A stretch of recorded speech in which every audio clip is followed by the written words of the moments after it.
The broadcast is now starting. All attendees are in listen-only mode. Hi, good afternoon, and welcome to the 4th Annual Virtual Symposium on Information and Technology in the Arts and Humanities.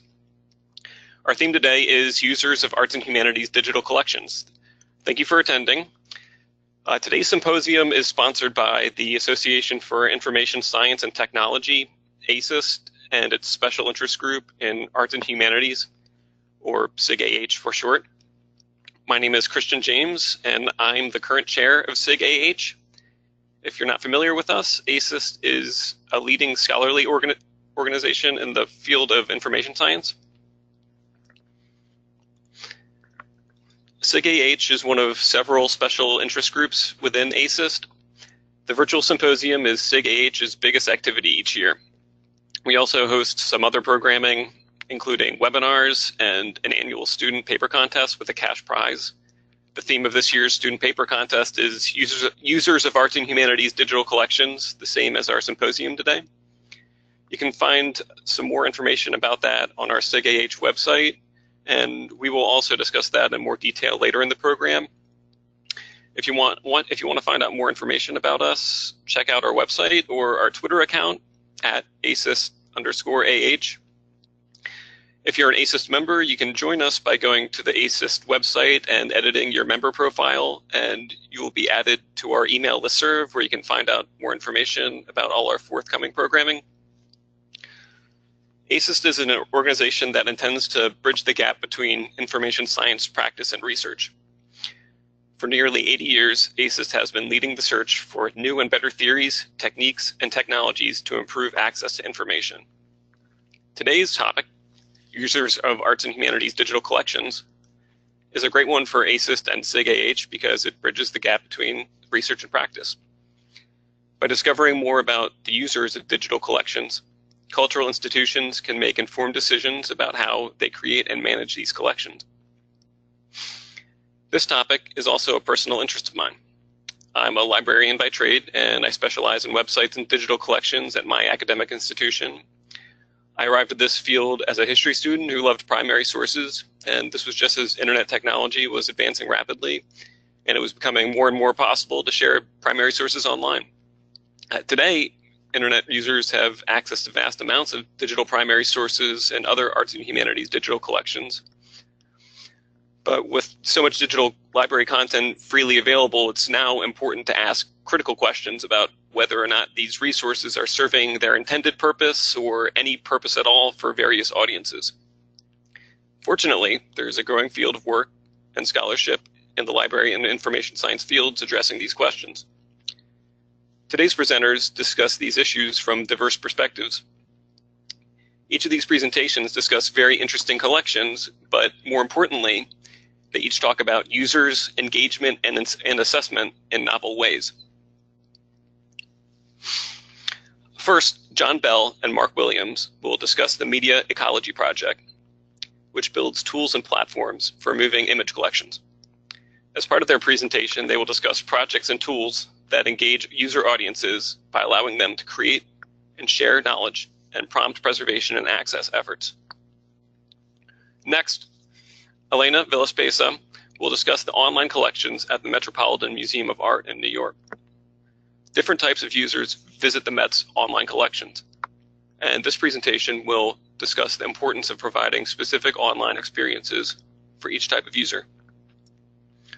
In the following presentation, Ricardo Punzalan will discuss online ethnographic collections that relate to the resources, history, and culture of indigenous communities.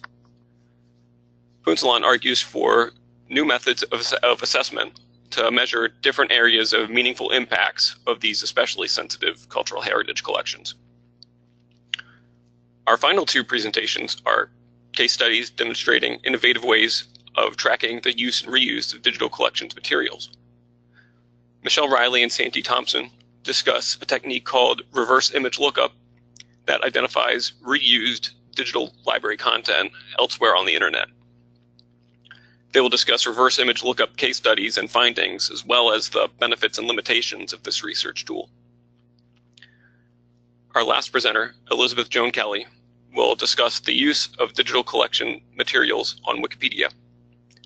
Using the example of the Louisiana Digital Library, Kelly shows how digital collections can be cited or repurposed in the massive crowdsourced encyclopedia. Each of these presentations are unique and original, but they also share some common themes. I hope that by bringing these presentations together, we can bring some of these projects and research into conversation with each other. And I hope that all of you attending and listening will engage with them too.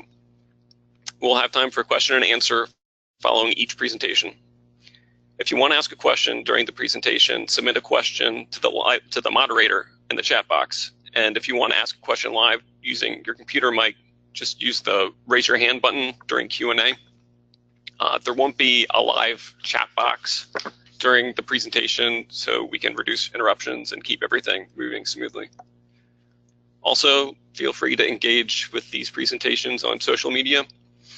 We've been using a hashtag for our virtual symposiums, #VisitAH, #VisitAH. So that's available, but feel free to create one organically if that seems to be more appropriate for you. That's it for the introductions. We have a couple minutes before our first presenter is scheduled to go on, or if Mark and John are available, I can give their introductions now.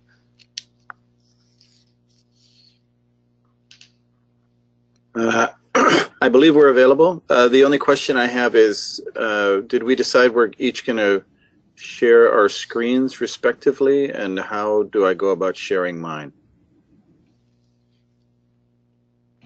Yes, you're going to each share your screen respectively, and I will be switching controls for that. Awesome. Thank you. John, you're also here, correct? Yeah, I'm here.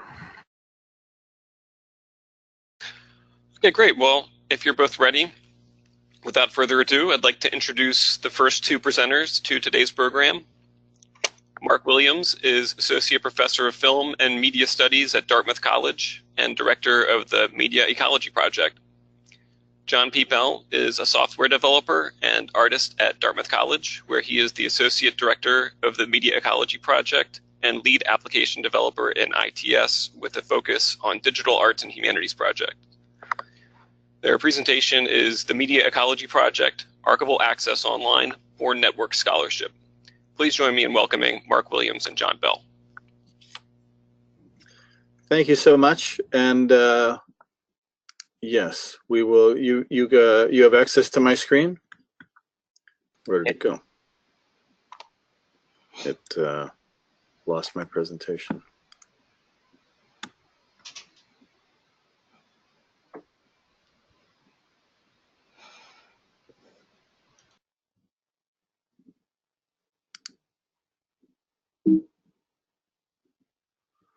All right, you can see my presentation now? Yes, we can. Okay, great. I'll get started. Thank you very much, and we're very pleased to be part of this extraordinary collective and happy to share our work with you. So there's an overview essay about MEP in this important online collection about media history and the digital humanities. MEP is definitely part of the digital humanities. And as I mentioned, this is free and available online. MEP is a partnership among many institutions. It evolved out of a long ago DH project called Project Bamboo, and part of the premises of Bamboo is that there's a crying need for digital tools in the arts and humanities, but that we need to work collaboratively.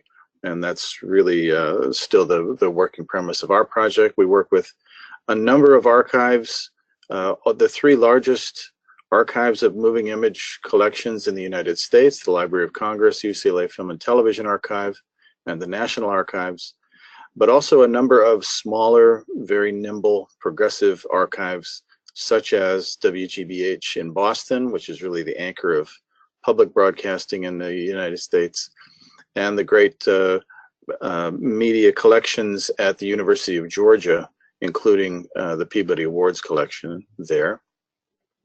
We put archives in relationship to scholars and in relationships to new technology. We're very happy to be working with the scholars of the Domator organization, which focuses on early cinema and pre-cinema. The scholars involved with the Red Hen Lab, which is an international collaboratory.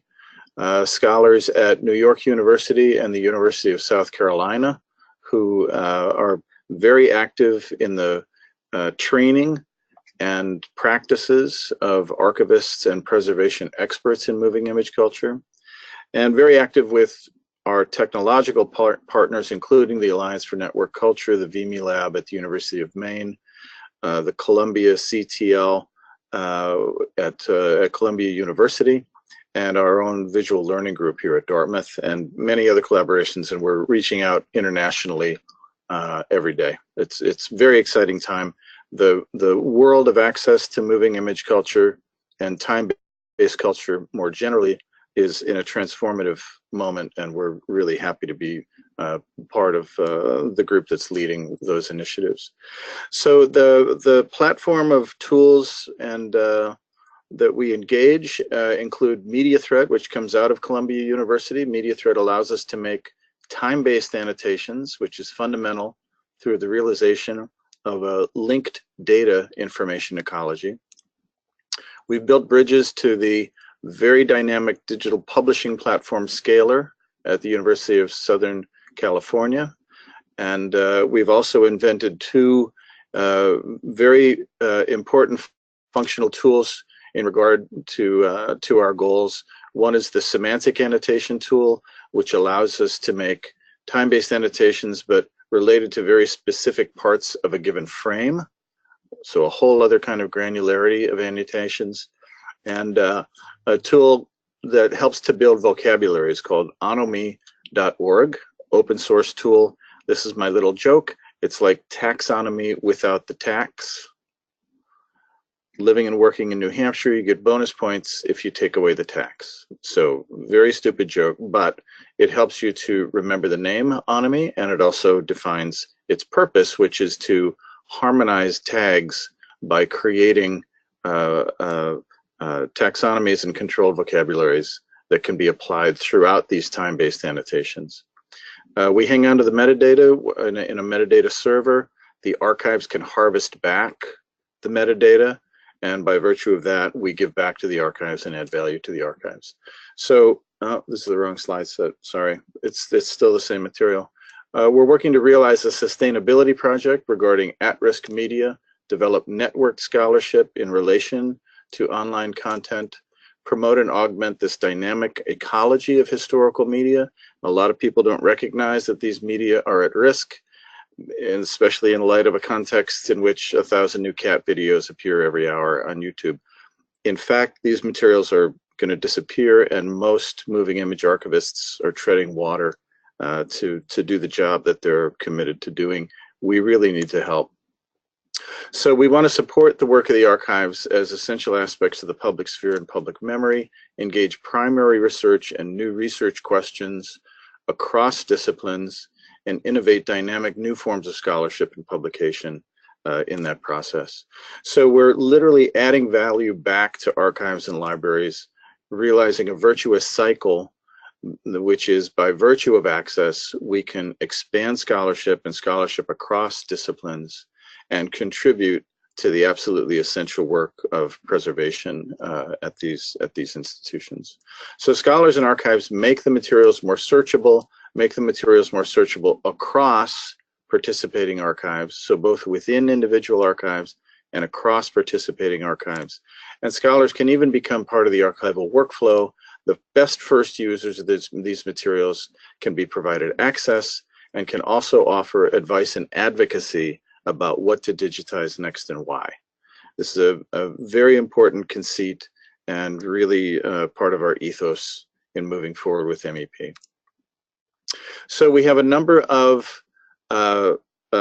pilot projects. The one with the Library of Congress engages their one-of-a-kind paper print collection of very early cinema. And among the studies of that collection is a really interesting collaborative markup of performance analysis. This is the first major film star that you're seeing right here, a woman named Florence Lawrence, And Florence Lawrence is a great example of somebody who crosses this bridge between late 19th century codified performance styles, very heavily codified, but intended to express information to the back row of the theater, regardless of the size of the theater. That gets changed in early cinema because of the proximity of the camera. So this movement from late 19th century performance styles to what we think of as motion picture acting is all captured in the era of the paper prints. And we have some really brilliant scholars working to codify those gestures and think about them collectively. And the goal of exporting annotations for analysis and visualization is part of the key research goal of that project. Another pilot project is with the very historic public television program In the Life, which is housed at the UCLA Film and Television Archive. In the Life started out as a variety show and quickly responded to the coincidence of its airing with the rise of the AIDS crisis and the era of silence equals death, became one of the few, if not the only, major nationally available news resource about what we know to be an extraordinary period of a lot of misinformation and really, scabrous behavior. We are annotating program segments of every episode in order to create these time-based metadata text descriptions, also indicate recurring themes and appearances, different kinds of tags, and we're very excited about that project. What we have developed since coordinating with MediaThread and Scalar is this new tool that I mentioned earlier, the semantic annotation tool that provides the possibility of tagging individual parts of the frame in a time-based way. One of our first important initiatives regarding this was we were lucky to receive a Knight grant. So we developed a project with the Visual Learning Group here at Dartmouth, Machine Learning Group, the Internet Archive, and the VME Lab to work with a series of educational films curated from the Internet Archive, use the machine learning, computer vision, object and action developments of the Visual Learning Group to assist in the search and discovery of these materials, but then also use the semantic annotation tool for manual annotation, both to help train the algorithm for the initial process, but then, and especially important, to be able to assist in human validation of the algorithm results. So it's a really significant new ecology of information regarding some very cutting edge high tech regarding computer vision and machine learning. And we are actively pursuing a second key feature of these tools, which is to mobilize the use of these time-based annotations as a mechanism for low vision accessibility, which is a really incredibly important future use case. This is a map of how that workflow was determined. We used the human-generated annotations to generate image searches within Google Images, and those image searches were then input into the neural network to identify actions and objects, and then the actions and objects that the machines identified could be re-examined via the semantic annotation tool for manual corrections and even improvements in the output. We have a couple of incredible new pilots with some major archival buy-in. The first is the study of the United States Information Agency, which is I call it the motion picture studio nobody knows. The U.S. Information Agency produced or distributed some 18,000 films during the Cold War. The National Archives is actively engaged in digitizing their enormous collection, and we are engaged in facilitating new scholarship about those materials. Part of what's distinctive about those materials is that they were not seen within the United States. It was illegal for them to be seen within the United States. They were only for export. They were films, as we say, of information and persuasion. Really important role to be played by these films in the Cold War and an enormous impact in various parts of the world that the United States itself is largely unaware of. So this is incredibly important scholarship. We're gathering scholars and students within the US, but especially outside the US, to effectively help to teach the United States about its own enormous cultural product. This is an incredibly important initiative and our first really significant initiative with the National Archives. We also have a new project regarding civil rights news film. This is especially related to our brand new access to the important American Archive of Public Broadcasting, which is an extraordinary effort between WGBH and the Library of Congress to collate the various individual station archives across public stations in the United States. It includes radio materials, but also very importantly, includes television materials. We're working across archives to develop a new collection of civil rights news film regarding materials from UCLA, from Southern Methodist, from the Minnesota Historical Society, again, the Internet Archive, and the University of Georgia, engaging scholars and students to newly annotate a brand new archive that exists across collections, focus on civil rights and social justice, build upon this extraordinary model of local and national that the American Archive realizes that's never really been realized before in American scholarship or American archival practices, and work to develop, again, collaborative networked research about these materials. This is what the media thread interface looks like.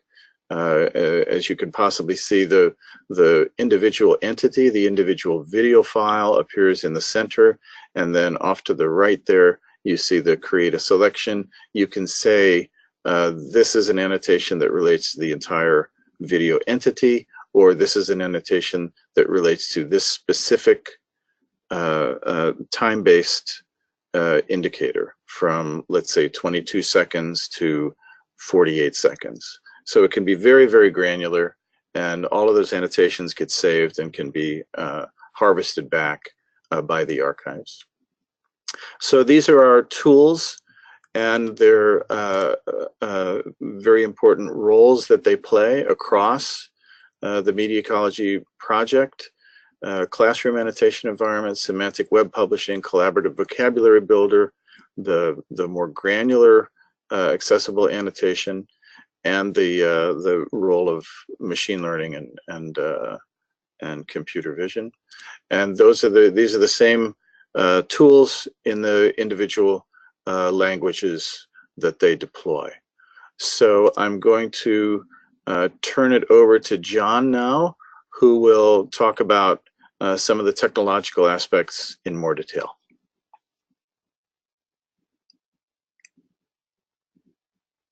Hello, so do you have my screen? Just checking. Yes, we do. Excellent. Okay, so I'm actually going to go back just a step here and go into a little bit more detail about some of the applications that Mark just mentioned, because part of the idea here is taking all of these really great cultural ideas that Mark was just talking about, but then finding a way to technologically support different types of use for them. There are a lot of systems where you want to, or the systems themselves try to set themselves up as the sort of one tool that you need to use in order to rule them all. Our philosophy is a little bit different, where we want to link multiple tools together, allow each individual tool to be really good at what it's good at, and just provide that sort of connective tissue that allows them all to interact with one another. So to go back and look at MediaThread, this classroom annotation environment, it was really meant for, well, classroom use, but we're using it as a sort of small group annotation tool. And within that small group annotation tool, we can take the time-based annotations that are created and export them out into other parts of the ecosystem. One of those parts is Scalar. We actually built a API connector between Scalar and MediaThread so that when you want to take the annotations that you've developed within MediaThread and within your small research group, you can publish them out to the web with Scalar. Scalar is really good at a number of things, really, but visualization of relationships between data is one of them. Trying to integrate media with text is another. So it's a very key part of this ecology that we're building. Onomy.org. So a collaborative vocabulary builder seems like a sort of pedestrian thing to include in this system, but the fact is that if you're trying to work with tags, if you're trying to collaboratively annotate and develop a shared idea of what exactly is in this content, it's important that everybody is on the same page. And so using controlled vocabularies is a key feature. The problem is that when you're working in this environment that I'm describing of having tools that are specialized in their use and connecting them together, you need a way to move those controlled vocabularies between different tools. Onomy is our solution to that. The semantic annotation tool. So Mark mentioned that this is something that we've developed, and we developed it in response to working with MediaThread and Scalar, not because they're bad platforms or anything, but because one of the things that we ran into is that a lot of the research work that we want to do doesn't require a fully fledged environment like MediaThread or Scalar or anything else, really. What it really needs is just an ability to drop a very simple annotation tool into a web page with media in it. And I'm going to talk quite a bit more about that in just a minute, but for now, just keep in mind that the annotation tool is really meant to be sort of the lightweight version of some of the other tools that we mentioned. And on the other end of the spectrum, the machine vision search tool is really intensive as far as the computing resources that it requires, the data that it generates. But our goal is to take what a machine can recognize within a film, and that might be objects, actions, whatever it may be, and tag it in such a way that when we play it back, that is very simple for users to diagnose and to look through. So again, just picking up on that same notion of having an ecology that is very specific and just sort of lightly connected together, all of these platforms are in different languages. Not only are they not running on the same server or same system, but they're not even written in the same language. So that data interchange is very key for us. The key to that data interchange, though, is making sure that the metadata that's generated is portable between different systems. And you can see here a few of the ontologies that we're using, FOF and SCOS, and the W3C Open Annotation, which has actually recently been renamed Web Annotations. And then we're also encoding it in RDF. Multiple versions of RDF, XML and JSON, because we want to make sure that it is as portable as possible. But the key thing that all of these things have in common is that you can mix and match. So you can take a few very important items out of FOF, which is friend of a friend, and can describe a person that is annotating a video, very important if you want to get credit for your annotations in academia, and then combine it with a really baseline term like the title of a movie described in Dublin Core. Trying to take this sort of mix and match linked data approach to our metadata means that we're not trying to enforce massive ontologies on an archive that isn't interested in trying to change their own internal systems. We're really just taking a very small baseline set of metadata, moving it between tools as is required, and going forward from there. So again, the semantic annotation tool that we developed, it is a drop-in jQuery plugin. So that means that it is composed of two parts. And the first part is Waldorf.js. That is the interface part of it. That is the actual jQuery part of it. And it is entirely client-side. I'll show you in just a second how simple it is to introduce to a web page that already has media in it. The other half of that is Statler, which is the server side. So anytime that you're working in this sort of client-server web world, you need to make sure that your client that you're storing the data on is pretty well separated from your interface, because that makes, again, the data more portable. In this case, Statler is a Ruby on Rails project, and it is compliant with all of the applicable standards for web annotation as well. The two are connected very lightly, so there's no reason why, if you had your own use case that for whatever reason Waldorf does not apply to, you couldn't develop your own interface that then sent annotation set to Statler to be stored and retrieved. By the same token, if you're trying to access data out of Statler, then it provides a nice interface to grab all of that data in a very portable format so that you can analyze it in your own tools. For instance, I've used some R tools to analyze annotation data that came out of Statler. What's an annotation actually look like? Well, the web annotation format itself is bulky by intent. By that, I mean that it's meant to be a very flexible format where each component of an annotation is self-contained and references either other components of the annotation or the original media itself.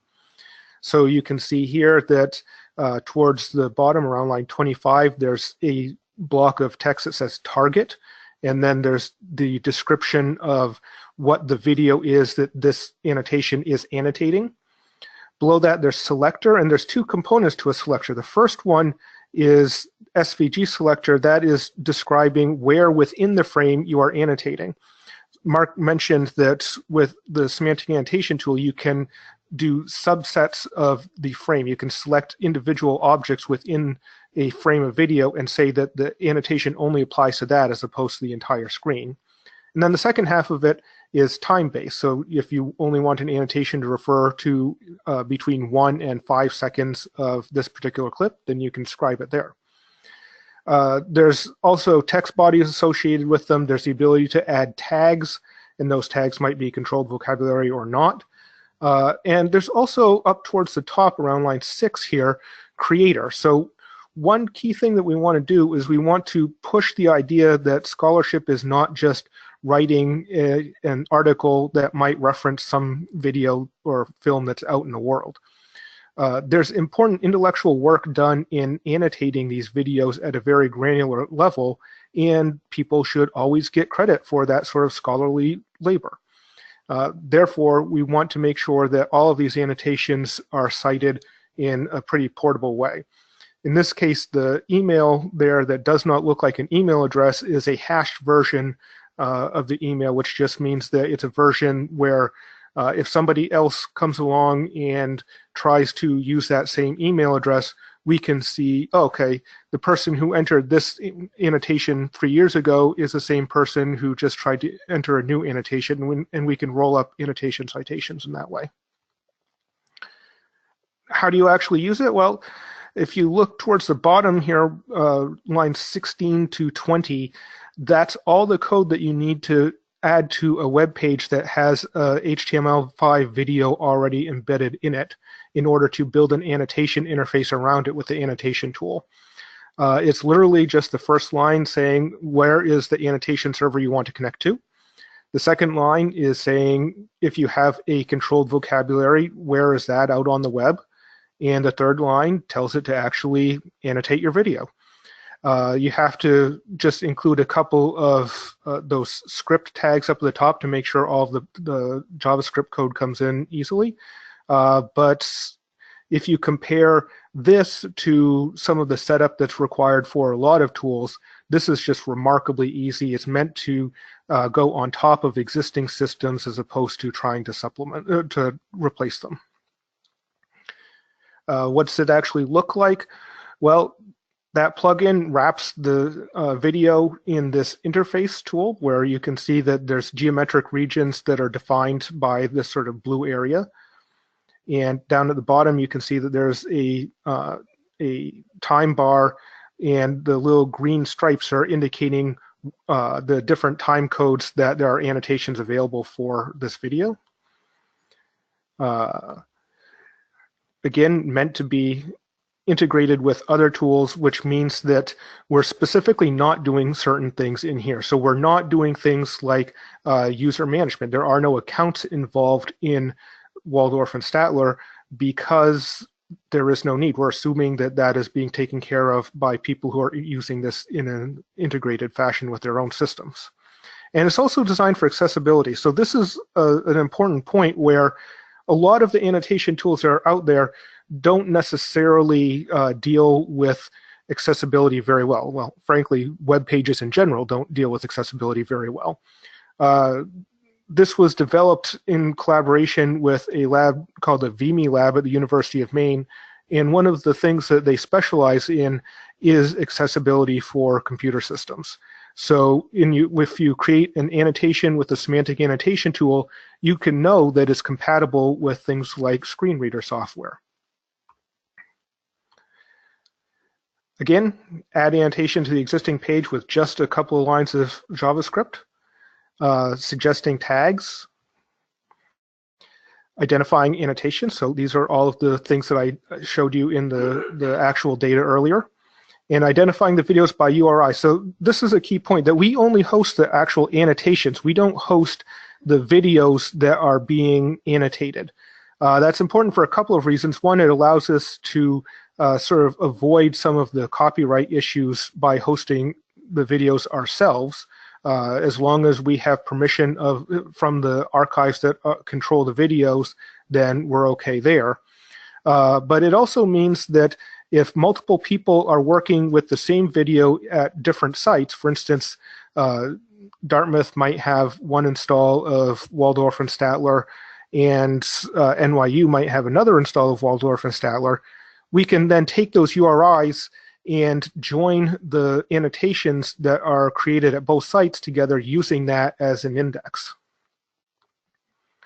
So what does this workflow look like? Well, if you start from the Internet Archive, which was the source for some of the videos that we were working with in the machine vision search project, and then you bring them into MVS, you can also bring in that vocabulary from onomy.org that the machine is actually searching for. So if it is searching for instance, a man directly addressing a camera, which was one of the examples that was shown earlier, then that can be part of our vocabulary. We just have to define it as such.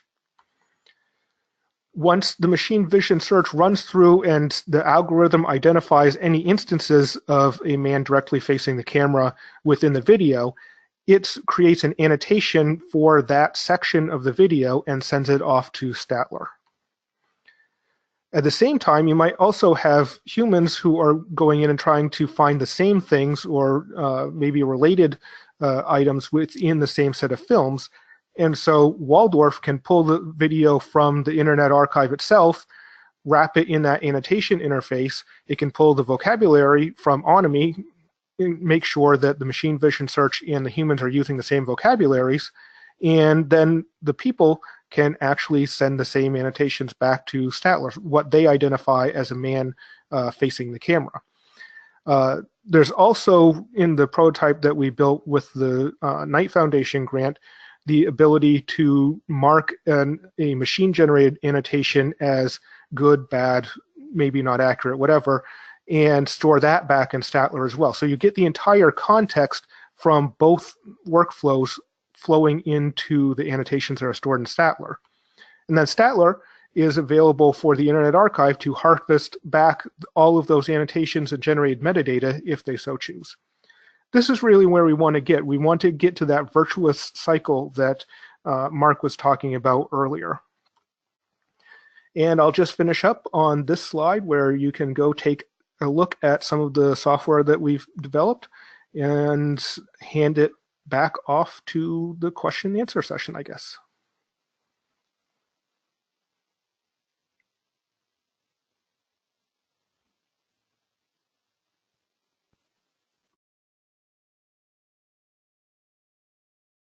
if you didn't hear at the beginning, this is Christian, by the way.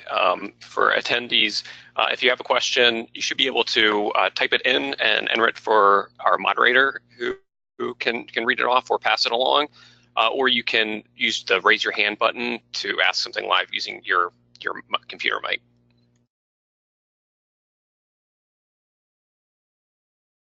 Also, maybe to start things off, for Mark or John, could you talk maybe a little more about the name ecology and what the metaphor is and what you are trying to evoke in Media Ecology Lab in the title of your project? Sure. I think it means a couple or three things. First is, and this is almost like a public relations aspect of the project, getting people to recognize that in fact historical moving images are deeply imperiled. And this became very clear to me once I started attending conferences of the Association of Moving Image Archivists. And they were keenly interested in what we were trying to do and have really been the battery behind the project. Because as I said, the online environment that we know is incredibly daunting in terms of uploads to YouTube, for example. That's a whole other series of issues about whether or not those materials can be maintained. But the institutions of cultural memory have enormous collections of incredibly important historical moving images, many of them on film, some of them on videotape. They're all deeply imperiled. I mean, these are really perilous times for considering the legacy of moving images to our understanding of the world and our place in it. So that's a fundamental goal of foregrounding the term ecology. But as the presentation suggested, boots on the ground, it's really an information ecology, and facilitating the growth of these linked data search and discovery capacities that can add value back to the archives in the process of developing interdisciplinary research questions. And as the computer vision machine learning tools and techniques demonstrate, the part of the secret sauce to our project will continue to be realizing new research questions that we really never before could have considered, and in a very interdisciplinary way. And by creating this virtuous cycle that wants to fuel both access to these materials, but also new scholarship that helps to add value to the archives and serve a very real purpose in the preservation of these materials. It's an ecology in absolutely all of those various registers.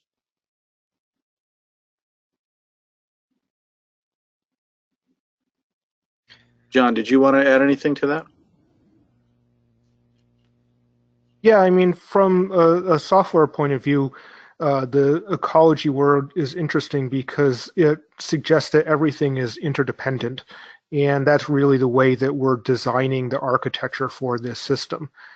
You could certainly work with video entirely inside of MediaThread, but then once you do and you generate all these annotations, for instance, how are you going to publish it? Well, we're going to create that sort of connective tissue that allows you to send the annotations out to Scalar, which is meant for that specific purpose. So there's a lot of tools out there that are really intended to be standalone one-off tools. We're more interested in the ability to connect them together in that sort of ecological sense. There's a question about digital formats. I would point you in the direction of. Wait, can I stop you there? I think that we can see that. So could you read that the question aloud for all the attendees? Because I think that just you and the organizers and panelists can see the question. Could you read the question aloud and then answer? Oh, sure. Thanks. The question is, what digital formats do you recommend for converting archival films? MOV, MP4, others? Happily, because we're such a good partner with the Association of Moving Image Archivists, I tend to defer all questions about the technology of preservation to that organization, and they have a number of incredibly easy to find and helpful guides in that degree. I think MP4 tends to be the standard, but John, maybe you know something more. Sure. So MP4 is kind of a container format, and what's more critical are the codecs that are used for audio and video encoding within it. Again, EMEA is probably a really good guideline because you might want to use different codecs for different purposes. The ones that we're mostly focused on are what might be considered sort of the access copies, or the equivalent of an access copy of a video. So not necessarily the preservation format where you're talking about something like JPEG 2000 that's lossless but an entirely massive file, but something that's like a H.264 video codec that's intended for use on the web. It's relatively high quality while not being a tremendously large file, but also very importantly, it has good support across lots of different platforms. And for the kind of goals that we have of trying to get these collaborative groups of scholars together looking at these materials, that's really important. So it's all dependent upon application. For what we're talking about, H.264 and AAC or MP3 audio are probably the codecs that we would use. Okay, I have some another question that's been submitted. The question is the vision for this something that will, when fully realized, be available freely so that various moving image archives can use them? I ask since the technologies you speak about are likely beyond most archives holding these materials. It's absolutely meant to be openly available, and we already work with quite a number of archives, and they're avidly enthusiastic about what we're developing. Yeah, and I'll just add that the links that are up on the screen right now are places you can go to download all of the software that we've been talking about. Scalar and MediaThread are long-established projects that have very good documentation associated with them, and I know particularly on Scalar's side, they also are pretty good about answering questions if you want to set up a local install. Scalar also offers their equivalent of a hosted solution where you can go create a book within the Scalar infrastructure that's running at USC. Now, I won't commit them to any sort of large-scale sorts of things, but I know that if it's just like a one-off book or something like that, usually you can create something within their infrastructure and not have to worry about it too much. Statler and Waldorf are a little bit more detailed because they do require a little bit of developer intervention in order to get up and running, but it's pretty simple on the front end, the Waldorf side of things. The Statler side of things, the server does require that you have somebody who can set up a server and install Ruby on Rails environment and things like that. So again, yeah, it does require a little bit of setup in order to get going, but these tools are available out there. And at the same time, I want to emphasize that part of the value of the project is coordinating collaborative research and networked research. So the value of generating time-based annotations in relationship to other time-based annotations, and that do not overlap or overdetermine the kinds of annotations at work, is also very important. So becoming part of MEP really facilitates the efficiency of this kind of work, and the capacity to generate some of these new research questions that individual scholars might not be in a position to imagine. So we very much welcome people to get involved. It's not at all difficult to get involved. You just send one of us an email, and we can advise you about the collections that we already have access to, or if you're interested in making your collections available to MEP, that would be absolutely great as well. Again, we don't host the materials, we point to the materials, but we will help you facilitate finding scholars who are interested and becoming part of a networked capacity to harmonize these time-based annotations and make them truly functional both to scholars and to archivists.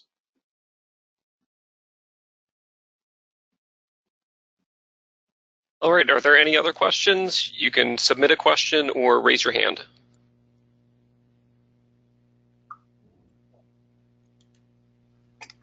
Okay, I have another question that was submitted.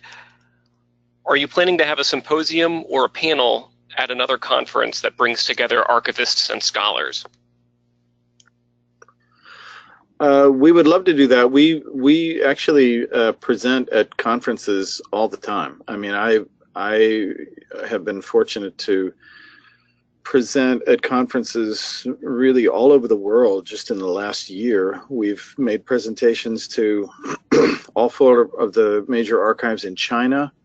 I've made presentations in Singapore and in New Delhi and in Stockholm and in Amsterdam and in Buenos Aires. I mean, we're very, very interested in facilitating more awareness of what we're up to and more participation in what we're up to. If you were referring to another symposium here at Dartmouth, we definitely have plans to do that, but none of those plans are concrete as yet. We've presented at the past 2 International Digital Humanities conferences, and we're scheduled to present at the conference this summer in Mexico City.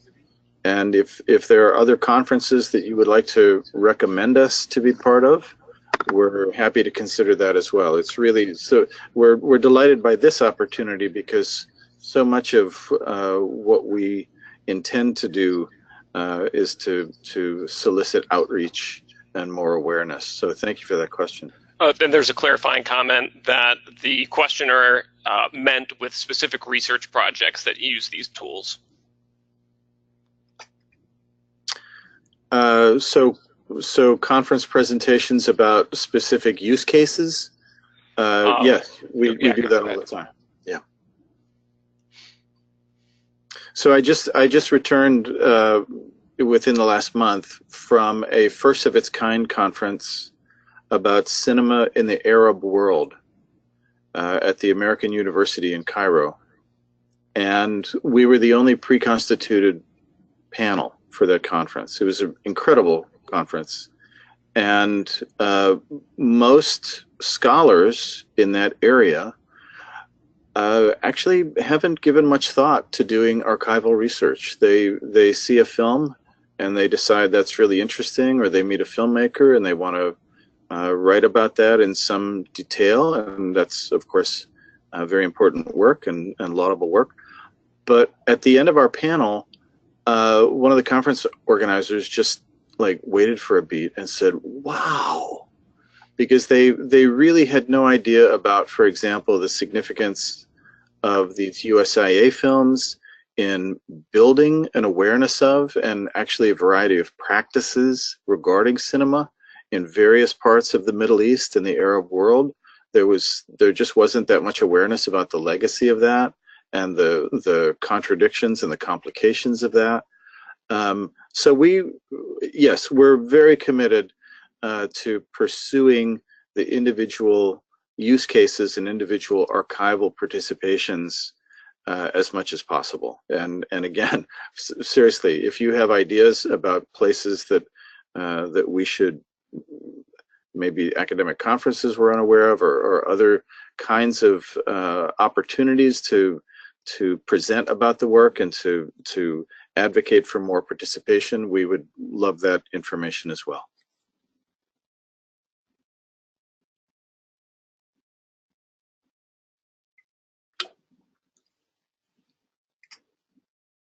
All right, the questioner says that they will contact you offline. Fantastic. Great. Okay, so that's all the time we have for Mark and John. So thank you both. That was a wonderful presentation. Please join me in thanking Mark Williams and John Bell. And we'll pause for a moment, and then at 1 o'clock, we'll have Elena Villaspesa. Awesome. Thanks so much. Yes, thank you very much. Thank you.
Well, I think it's time to move on here with our next presentation. It is 1 p.m.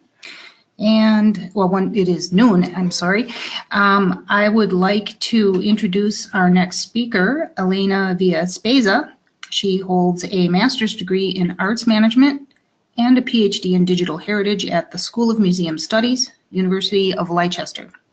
Her career encompasses an international experience in some of the most prestigious museums in the world, including the Metropolitan Museum of Art in New York, Tate in the United Kingdom, and the Thyssen-Bornemisza Museum in Spain, where she has served in the roles of leading digital producer and data analyst. Her presentation today is entitled A User-Centered Approach for Museum Online Collections. So please join me in welcoming Elena Villaspesa. Hi, hello everyone. Thanks for having me here today in this virtual symposium. Thanks, Anne, for the introduction. So my talk today is about how museums can create a user-centered approach in order to develop experiences in their online collections. So as museums develop more agile methodologies, and they want to have visitors in the center of what they do. User research is a key component of that. So I'm going to present a case study of how I developed a user segmentation for the Met's online collection. I'm going to talk about who are the users that visit the online collection, and also I'm going to go beyond their website and also focus on 2 other platforms. I'm going to talk about what users are doing on Wikipedia with the Met's collection and also on Pinterest. Just briefly about my experience, it has been already mentioned, but I'm currently working at Pratt as assistant professor. And before that, I worked in museums for the past 10 years.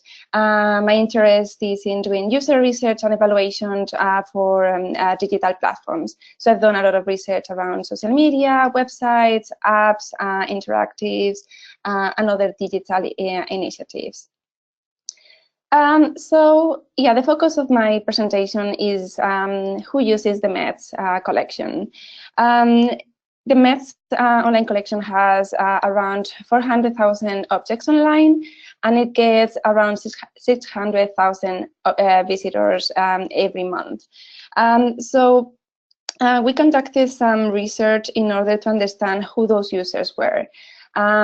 We wanted to know what they were doing on the website, what were their motivations to come to the online collection, what was their experience, their needs, their expectations, and also understanding their profile, the relationship with the sector, how much they know about art.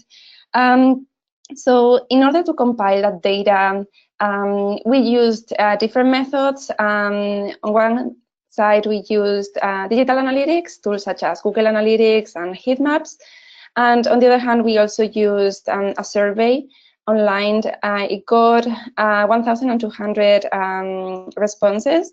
And the combination of those methods helped us to see their behavior, what were people doing on the website, but also why they were doing those actions, what were their motivations behind that. And here you have in the screen some key facts about the data that came from both using Google Analytics and also the survey.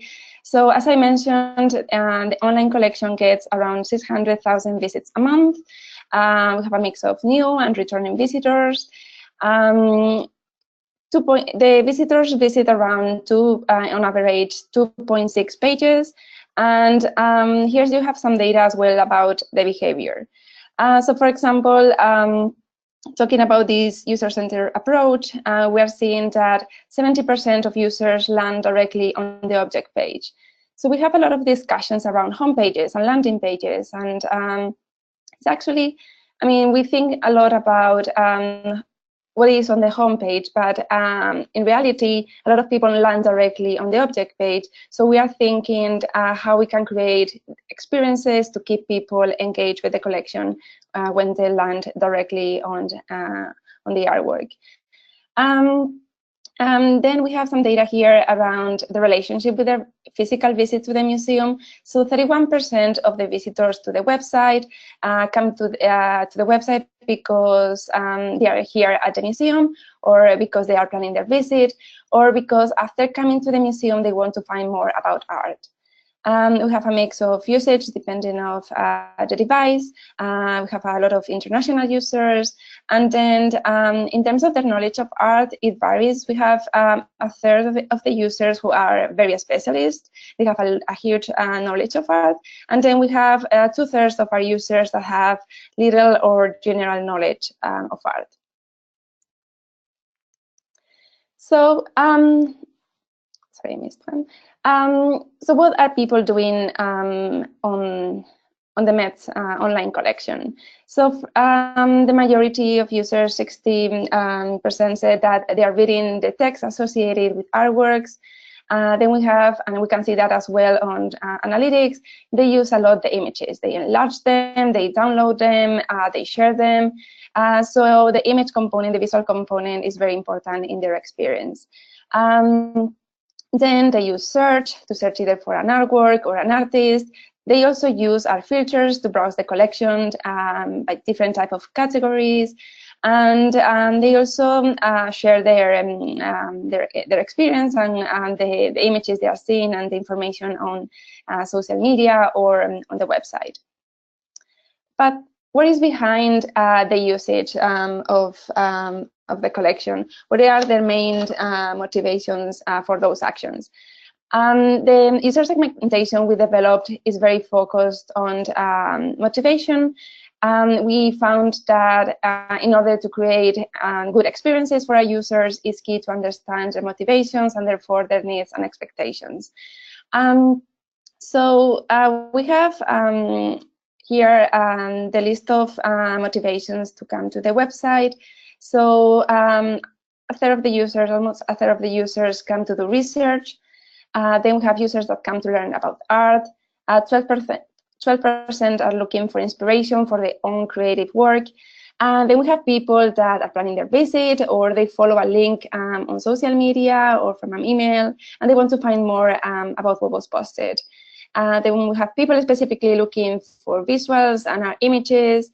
And then we have other reasons here in the list. I want to talk about the first one.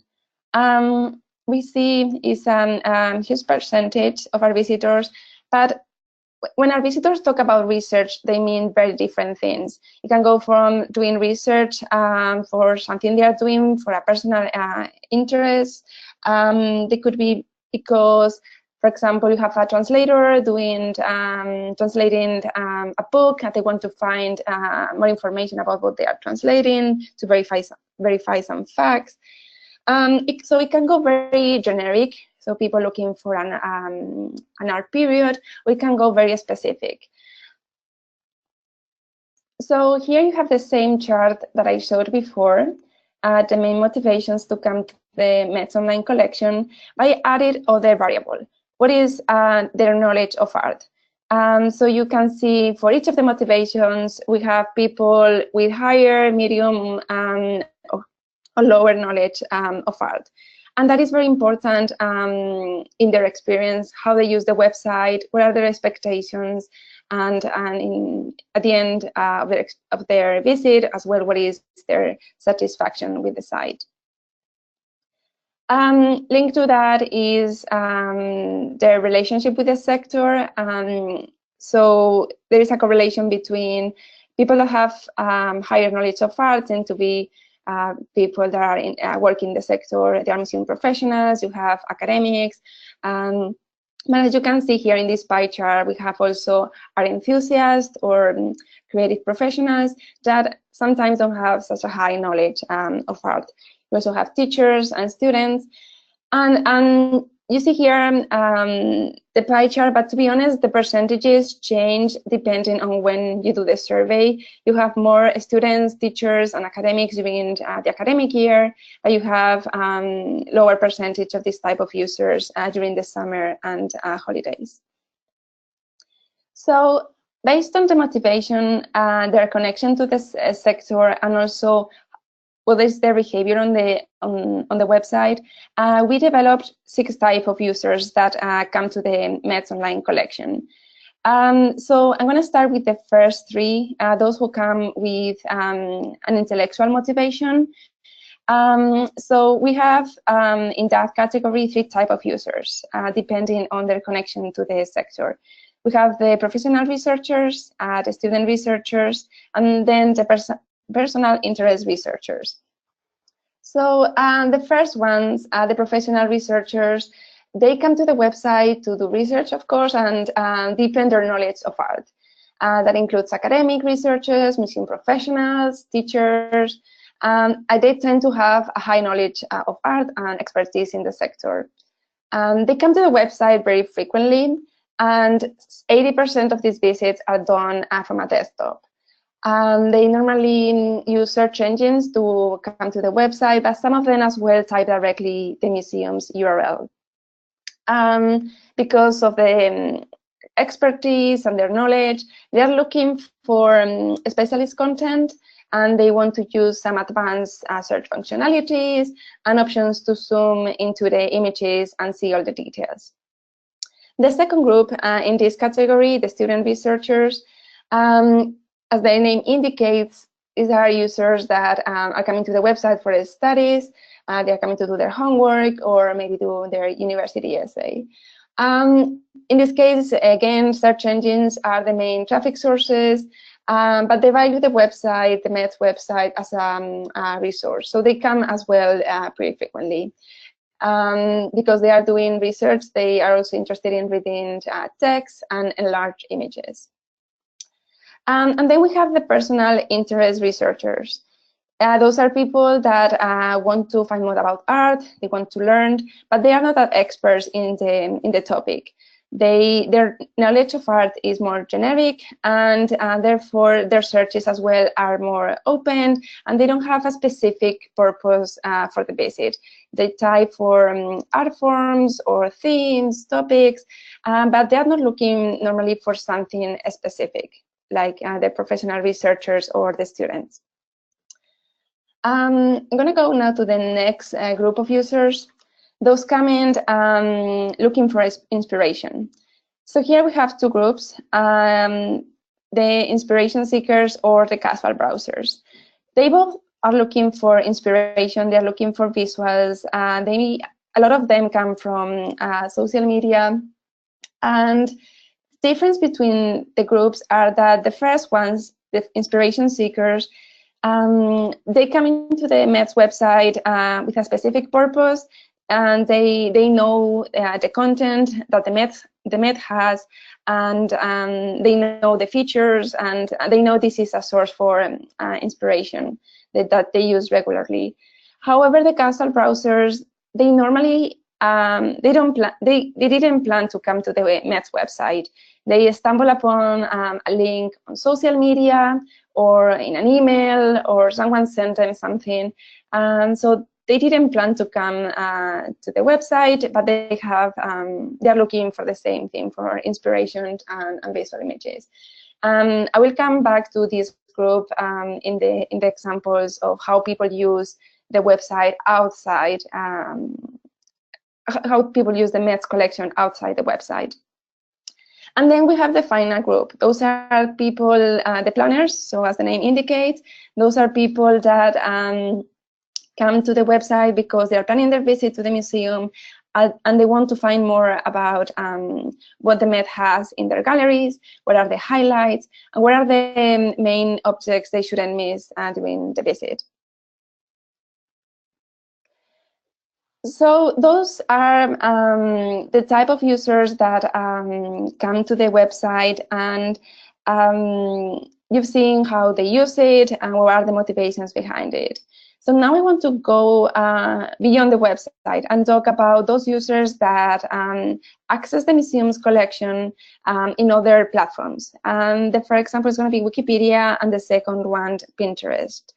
So the Met launched an open access initiative last year in February, sorry, the year before, 2017. And this initiative consisted in putting 375,000 images of public domain works under a Creative Commons Zero license. What that means is that people can do whatever they want with the artworks from the Met. You can download an image in high resolution, create a t-shirt, and then sell it online. You can use it for your teaching purposes, or you can use it for a book. And also, all the data from the objects was put in a downloadable file on GitHub. So in my research, I've been trying to analyze what is the impact of this type of initiatives, and how users are using the collection outside the museum site. So all the images that are on this CC0 license have been uploaded on Wikipedia. So that has had a huge impact on the visibility and reach of the Met's collection.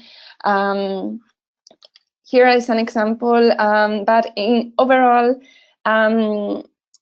this upload to Wikipedia has allowed Wikipedian editors to use these images in any article they want.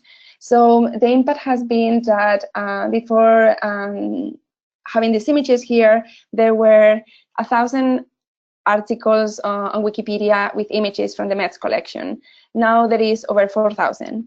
And in terms of reach, it means that these articles with images from the Met were having approximately 4 million views, and now the figure is around 12 million views.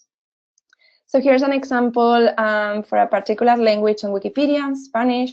So you can see the growth in the number of articles that have images from the Met, and also the views of those articles. So it's gone from 36 to 200, and in terms of views as well, you can see it's gone from 250 to over 700,000 views of these articles. What was interesting, and what I'm looking now in my research, is how people are using that content. In the case of Wikipedia, in which articles are people using images from the Met's collection? So you can see here in the categories of articles from on Wikipedia, and also their views.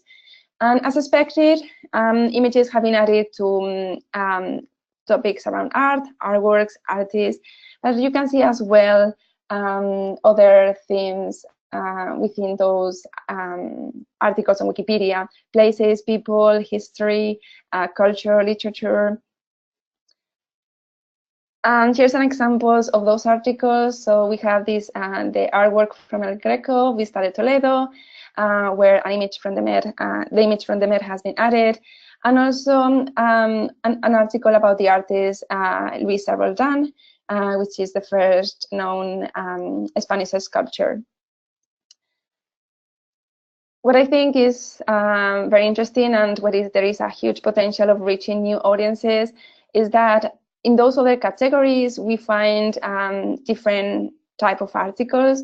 So for example, this is one around hot chocolate, chocolate caliente, where 4 different hot chocolate pots from the Met's collection have been added.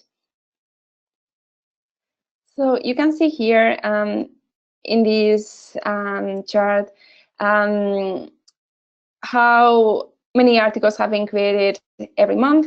Each article on Wikipedia is represented by a bubble, and the size of the bubble represents the number of views.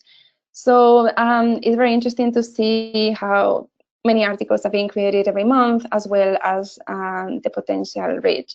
So I'm very interested in the long term of these initiatives in cultural institutions. And the next example I wanted to talk to you about is around Pinterest. We have a lot of users coming looking for inspiration, and Pinterest is the top referral by far to the collection. It's the most used share button on the collection, and it's very different to other users. While we have the researchers that come normally from a desktop, Pinterest users come from the mobile devices. However, they are spending less time on the website than other type of users. These are users looking for inspiration. These will be the users that fit in the categories I mentioned before, the inspiration seekers and the casual browsers. And here the pie chart, as you can see, varies. We have more artists and creative professionals and people looking for art for personal reasons. We have a lower percentage of researchers. And you have here some quotes. These are people looking for, I'll show you some examples in a second, but looking for different type of things. And we launched a survey just for this type of users, for those coming from Pinterest. And what was interesting is that compared to other type of users, the percentage of users that have never visited the museum is much higher. So in this survey we did just for Pinterest users, 55% said that they have never come to the museum. So what are people sharing? So we are tracking with Google Analytics when people click on share on Pinterest, and we can see what objects are people sharing. So last year in 2017, people share around 20,000 objects on Pinterest. What is interesting is that there is an equal distribution of object shares. So the majority of objects were shared only once. The maximum number of times an object was shared was 17 times. But there is, as I said, pretty equal distribution in number of shares. Because of the Pinterest audience, you can see what are the type of objects that are being shared. We have a lot of objects from the Custom Institute that have been shared, but also you see very interesting stories about what people are doing with the collection. We can see people that love crocheting and knitting, and they are sharing these crochet objects. This one specifically that you have in the screen gets around 1,000 views every month just from Pinterest. We also have interesting stories behind this key you also have in the screen. You see them in Pinterest boards around keys, of course, but also around tattoos and other different topics. So with this in mind, we are thinking how we can create experiences on the website that can help to inspire people. We know these users, they normally come to an object page and then they immediately leave. They spend less time than other type of users on the website. So thinking about this user-centered approach, we are thinking about specifically these users and how we can create experiences just for them. So now to recap, you've seen here a user segmentation that we developed for the website specifically, and also how the collection is being used outside the website by researchers on Wikipedia and also by inspiration seekers on Pinterest. Having this segmentation has helped us at the museum to have an internal language when we talk about users. So when we think about a new digital feature for the website, we can talk about who is this for. We did, for example, an exercise with the curatorial department and other departments about writing user stories. In Agile methodology, when you write a user story, you write something like, as a professional researcher, for example, I want to, for example, cite this text so I can add it to my publication. So basically, you think about who is the user, what they want to do on the website, and why they want to do it. So we did an exercise around writing these user stories to prioritize our work. So yeah, first of all, having that internal language then help us to set up priorities, seeing which users are having a better or worse experience, so we can prioritize our work. And then at the end of it, developing an evaluation framework. Because when we look at metrics in Google Analytics or we do surveys, we cannot measure the user's experience in the same way. Well, researchers, professional researchers, for example, are looking on the website is very different to what these users for Pinterest are looking for. The functionalities they use, the content that is on the page that they use. So we are developing different type of metrics in order to measure their different experiences. And with that, we can open the Q&A. I put here in this slide some links to this research about the user segmentation for the METS collection, and also I added a link from previous research I did at Tate.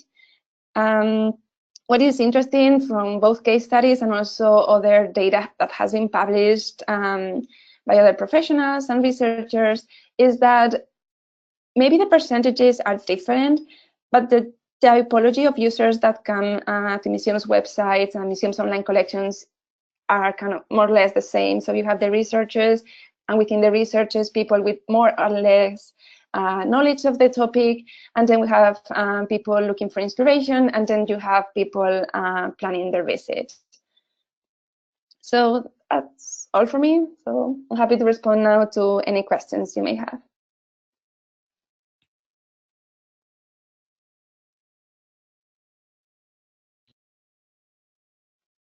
I don't see any questions in the box yet, so don't forget, attendees, you can ask a question in one of the chat windows, or okay, I just see one popped up. Oh, it just says thank you so much for the wonderful presentation. I do have a I do have a question though for you about your typology. I'm curious about the inspiration seekers. I wonder the way you see this typology and these users. Do all of them know that they are seeking inspiration even before they're asked why they're there? Or do maybe some of them ever kind of stumble upon something or look at the site and look at the collections and then realize that they're looking for inspiration and answer the question that way? Yeah, so the way I've gathered the data is both with an open-ended question asking them about their motivation to be on the website, and also a list of things they wanted to do. So you find similarities, and sometimes in the coding process, you have to adjust. Yeah, of course, when you are on social media and suddenly you see a tweet and you click there, you don't necessarily know like what you're looking for. That's why we call the second one casual browsers, not really linked to inspiration, but when you see their motivations, they are normally looking for inspiration or a visual experience. Thanks. I have several questions that have come in now. The first is, right. have you searched memes based on the Met's collections? What exactly you mean? Sorry. They say, have you searched memes based on the Met's collections? Maybe like with, if I'm interpreting the question here, like images with the words on social media, like on Twitter, or maybe made into a GIF. I know what you mean now. Sorry. No, we haven't looking at that specifically. We know, and that's the first research piece I'm doing is around Pinterest, but we know a lot of people are creating different things with these images. I'm going to show, I don't know if I have it here. There is an example on that someone has written about how they use the collection to create GIFs and modify the image of the collection.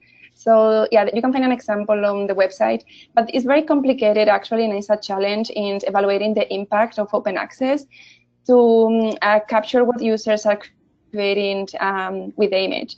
Because if they don't tag it or they don't use a hashtag, it's very hard to find that content. So we mainly find it because people sent it to us and we have invited them to write on the blog, but otherwise it's pretty complicated. We know there are thousands of people downloading images from the public domain that have this CC0 license, but we have very, very small numbers on how they are using those images for. Okay. The next question is, and I'm reading it off here, my apologies if I missed this. Can you discuss more of how you conducted surveys to collect this info? Sure. So I collected the data using a pop-up. So it was a pop-up message that appeared on the online collection, and it was, I think, after the user had seen a specific number of pages and stayed on a page for at least, I think it was 20 seconds. So we wanted to track and measure as well their satisfaction. So that's why we let them use the website first before asking them questions. So that's how we did the survey. Okay, the next question is, what kinds of data can you extract from Pinterest? Okay, so Pinterest has its own analytics. So that gives you information about your Pinterest boards, but also if you add a snippet of code on your website, Pinterest Analytics offers you information about where people are pinning from your website.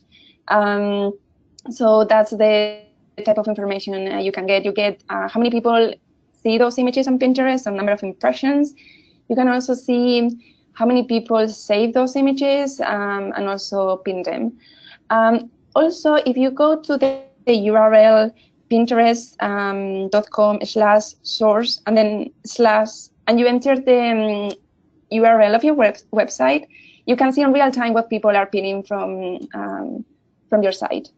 So that is very interesting in seeing what people are doing with your website, which type of albums and boards they are creating. And that's the main information. And then I used Google Analytics to just segment people that come from Pinterest and then analyze their behavior. So that's where I can see that they come from a mobile device, mainly that they spend X time on the website. And also I find information as well about what objects they are visiting and other metrics about their behavior. Okay, we've got another. You discussed the survey that was conducted of the Met Was this for the entire website, or was it for the users of the online collections only? For example, you noted that 15% of users use the search functionality. Is that for the website or the online collections search function? And is the 600,000 visitors to the Met website or the online collection only?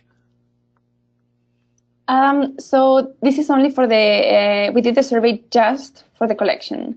And the data you have as well around numbers and the number of visitors and the usage of the search is just for the collection. Okay. Here's our next question. We've got several. Congrats for the interesting presentation. I would like to ask if you're going to create experiences into your website and what form will have these experiences. Okay, so I cannot talk much about that because I'm no longer as a full-time member at the Met. I'm doing some work with them and some research, and I know a little bit about their plans and how they are using this research, but I cannot give you like a lot of detail. But basically, how they are using this is to think about the optimal user journeys for each type of user, and then see how they can add new features to the object pages in order to improve experiences for the different type of users. So they recently changed actually the landing page of the Met's online collection in order to facilitate search, but also for those people that have not a specific focus for the visit, that they're kind of exploring and browsing. You have different ways to get into the collection, clicking on the different promo boxes that you have. Okay, we have another question. What survey service did you use? Was it 4C? No, it was SurveyMonkey. However, to create a pop-up, I used a tool called Qualaroo. So basically, yeah, that was the main method. I was able to target the specific users I wanted on Qualaroo, so set up the URLs that I was targeting and also when the survey was going to pop up. But then in the pop-up, you had a link, and that will take the user to SurveyMonkey, where the questions were. I suspect that the answer to this next one might be the same as the previous question, not about the survey, but about the website, but I'll read it off. Do you think you will develop some interactive things on the website based on the knowledge about users? Yeah, as I said, yeah, I'm going to give you a lot of detail, but it's more based on the segmentation. I'm not taking just the knowledge of art, but also their motivations and their behavior. So this segmentation is, it takes into account different variables, not just their knowledge of art. Okay, yeah, here's another question. What area of the object records held the most interest to users beyond the images/media? I'm not sure if the use of heat maps was applied here. Yes, we used heat maps for understanding the interaction with the object, and yes, images is the most clicked item. You can see people enlarging it, downloading it. And then within, after images, the distribution is more equal. There are different things you can do on the Met's object page. You can share it. You can print the page. You can, for example, I see even with heat maps, people clicking on specific elements that are not links. So, for example, I see people clicking on at the beginning of the artist name or at the beginning of the artwork name. And I think it's because people are copying and pasting, so copying from the website and pasting it on the essay or whatever the Word document they're writing.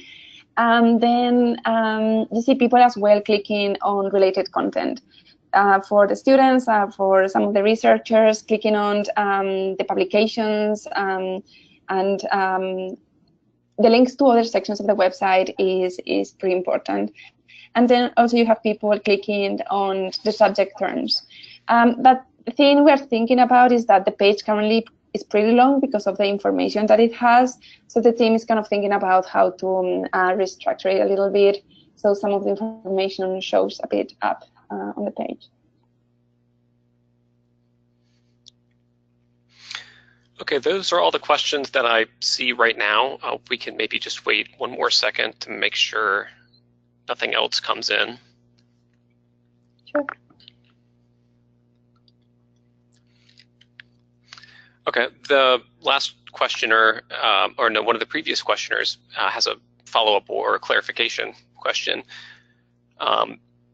I would like to specify my question. Do you suppose to create websites more interactive, I mean different kinds of activities as games or quizzes or others? I mean, it really now goes back to the museum's digital strategy and the digital roadmap and how you set priorities. It really is the answer. It's not always a new feature, but definitely adding new things to the website or redoing what you have and how you present it could make a huge difference in the experience. And what I think is not everything needs to happen necessarily on the website.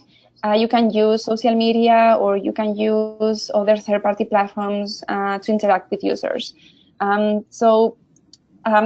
The way I think some museums think now is not just focus on developing features to the website, but using, for example, Pinterest for that purpose, creating a specific board for inspiration, or asking users questions about what they think about an object, or share their experiences about going to an exhibition on social media. So not necessarily needs to be, I think, on the museum side. Hope that answers the question. Okay, we might have one more second for a last question. If anyone has anything, they can use the question box or raise your hand. Just a comment. Thank you so much for the very interesting presentation. Thank you. Thank you for attending. Okay, well, that's all the time we have. So please join me in thanking Elena Villaspesa. We'll take a short break now, and at 1:45 Eastern Time, we'll have Ricardo Punzalan. Okay, thanks, Christian. Thank you. Thank you, everyone.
Okay, it's 1:45, so we're going to get started again.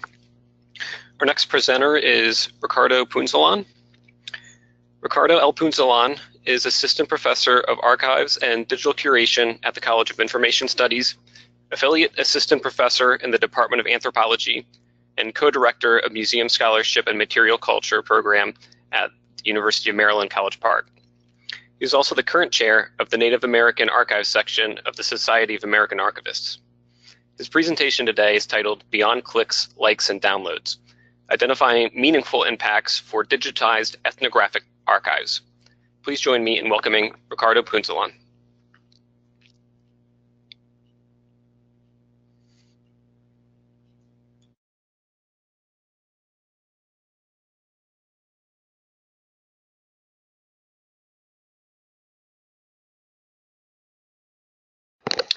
Hi, Ricardo. Please unmute yourself.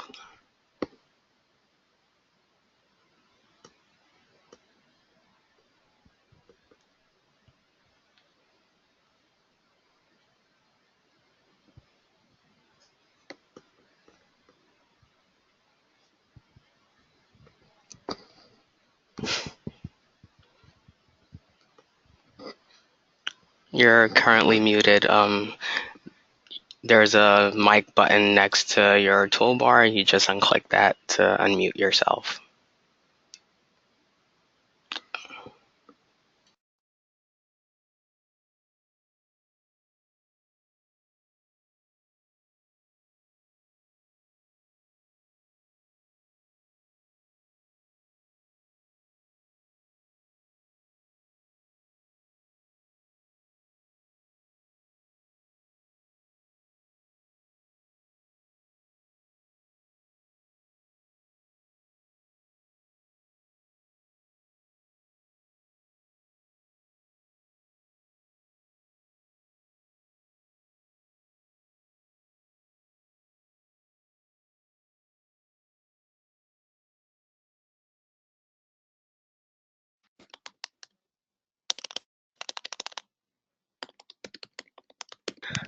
Your mic is on and we can hear you. Okay, so I was trying to click it, but it wasn't working. I think I needed to be unmuted by the organizers. Okay. If I could just do this. Okay. So thank you for this opportunity to present my research. Thank you, Christian, for the invitation. I really appreciate it very much. The presentation I'm giving is a result of a research project that has been that's being currently funded by the Institute for Museum and Library Services, and through the Ed Laura Bush 21st Century Librarian grant. So first off, I'd like to give an introduction that talks about the impact of digitization and online access in the library archives and museum community. So we've seen over the years that digitization and online access have become a fundamental responsibility for many cultural institutions. That there's an expectation that we provide some kind of online experience for our users, and that we facilitate discovery through online means, and in return, it's redefining the relationships between institutions and the various audiences of these institutions, the way users interact with collections, and even how other institutions relate with other institutions of similar content. So it's rethinking what it means to perform heritage work and responsibilities. And there's been a lot of conversation around inspiring convergence and collaboration among libraries, archives, and museum institutions. For my research, I focus on what happens to the question of what happens to ethnographic archives. Once you facilitate online discovery, that somehow these materials are uploaded and easily accessible, what happens to them? And this is a question that's driving this research. So we know from indigenous studies scholars and members of indigenous communities themselves is that, for instance, this particular quote: indigenous people create, organize, use, and manage knowledge and information differently from Western libraries and archives. Privileged access to information based on gender, initiate status, age, clan, society, and role can be a form of protection for a community, in contrast to the American democratic traditions of open access to information resources and intellectual freedom. So, when it comes to indigenous collections, we have we have to directly tackle the question of cultural sensitivity. For archivists, we have the first archivist circles protocols for Native American archival materials that we consult whenever we like to address this particular issue. In particular, the protocol says that when it comes to cultural sensitivity, most archives and libraries hold information of a confidential and sensitive or sacred nature. And the amount of this material may constitute a small percentage of the entire collection.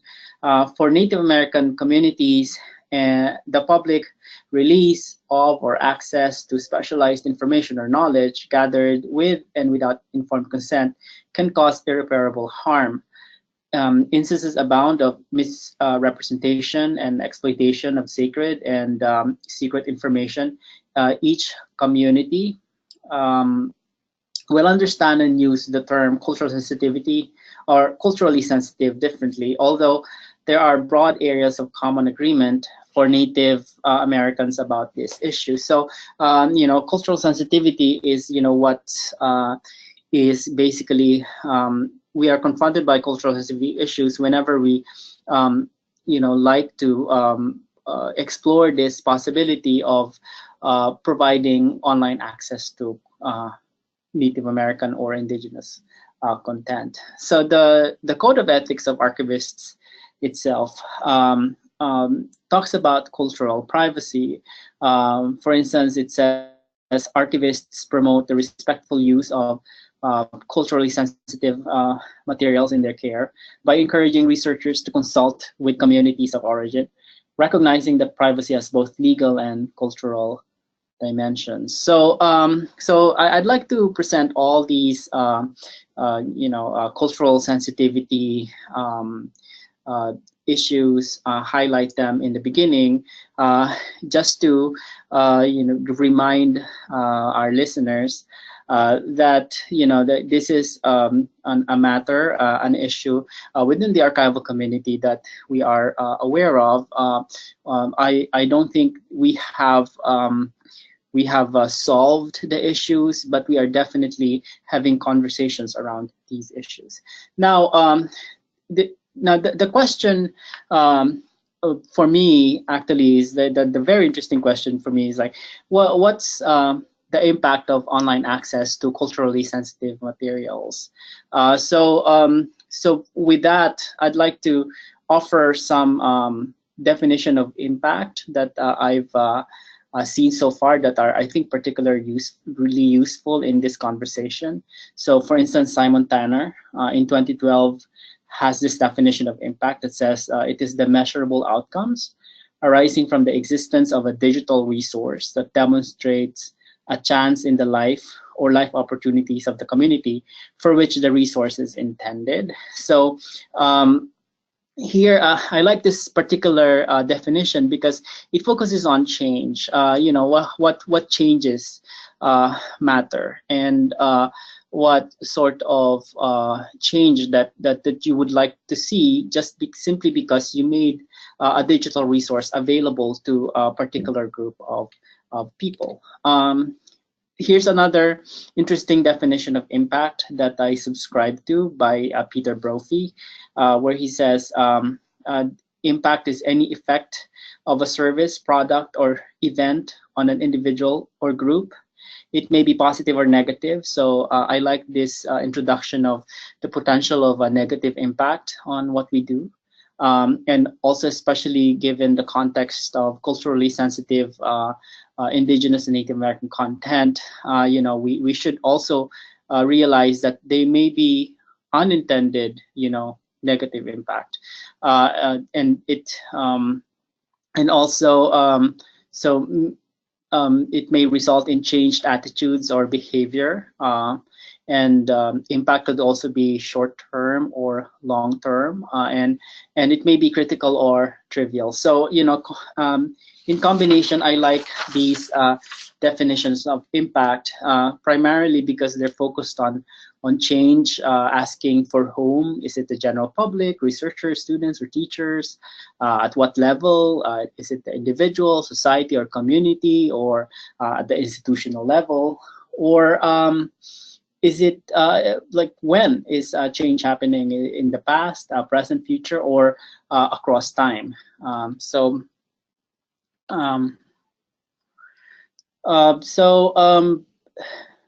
The problem right now that we are facing as a community is that studying impact is a little bit difficult. We lack a culture of assessment.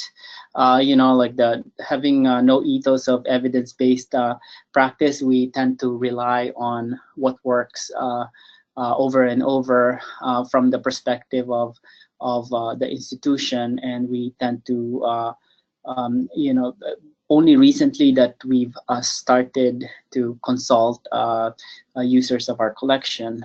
There's also a mismatch between the data that we have and what we want measured and documented. So in the institutions that we've studied for this project, for instance, there were some kind of uneasiness around the availability of Google Analytics types of data, because for many people in charge of collections, they don't know what to do with the information. Like, for instance, so what if this is the most downloaded picture in our collection? Or people go to this resource, but what happens once the material is in the possession of the user? And that's what seems to be the information that we care about. And also, in many digital projects, sometimes we suffer from unclear project goals, mainly because occasionally, we do embark in digital projects that are opportunistic, meaning simply because, it's there's some kind of funding available, and let's just do this, or it's a pet project by someone, or a boutique project. So that tends to drive desires around creation of digital projects, and in the long run, we fail to measure or document the real impact that we are making.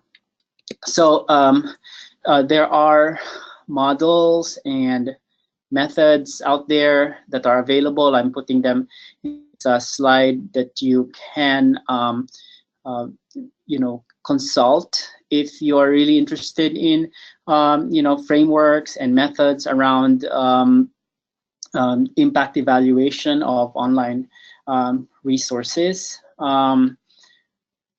Just be mindful that when we do evaluations, it could be a major tool for shifting power among various community building players and partners based on who decides how success will be defined and measured, which processes are being evaluated, who controls the dissemination of information, and especially what gets evaluated and what kinds of evidence are given credence. So as a community, I do think that we need to have more conversation around what's what are the forms of or indicators of impact that we value as a community, rather than it's dictated by some outside entity.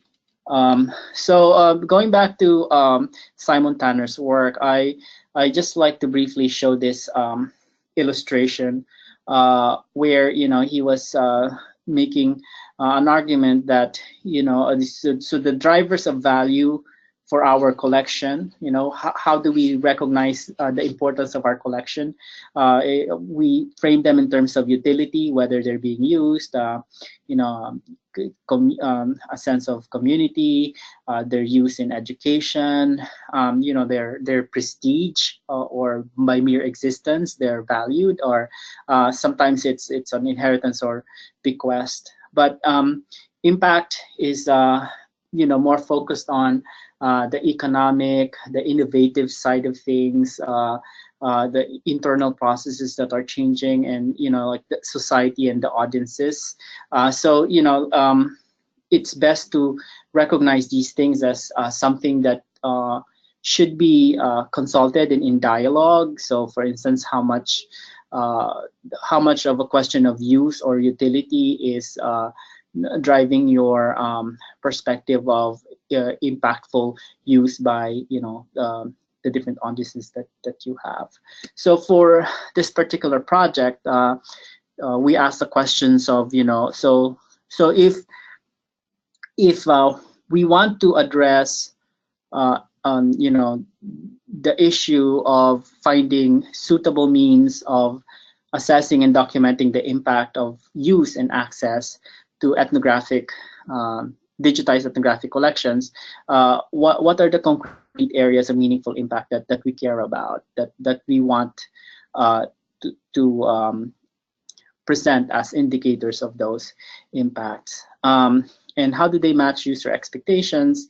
And how can these impacts be appropriately assessed? For this presentation right now, I will present on the first bullet point, which is what we consider as indicators of impact. So for this research, we did phone interviews and followed them with site visits and face-to-face interviews for 3 months. And we've interacted with 56 respondents from 8 institutions. And these are the 8 institutions.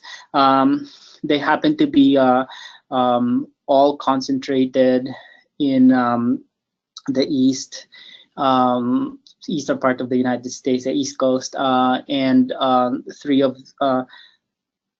they are mainly in possession of natural history or ethnographic or anthropological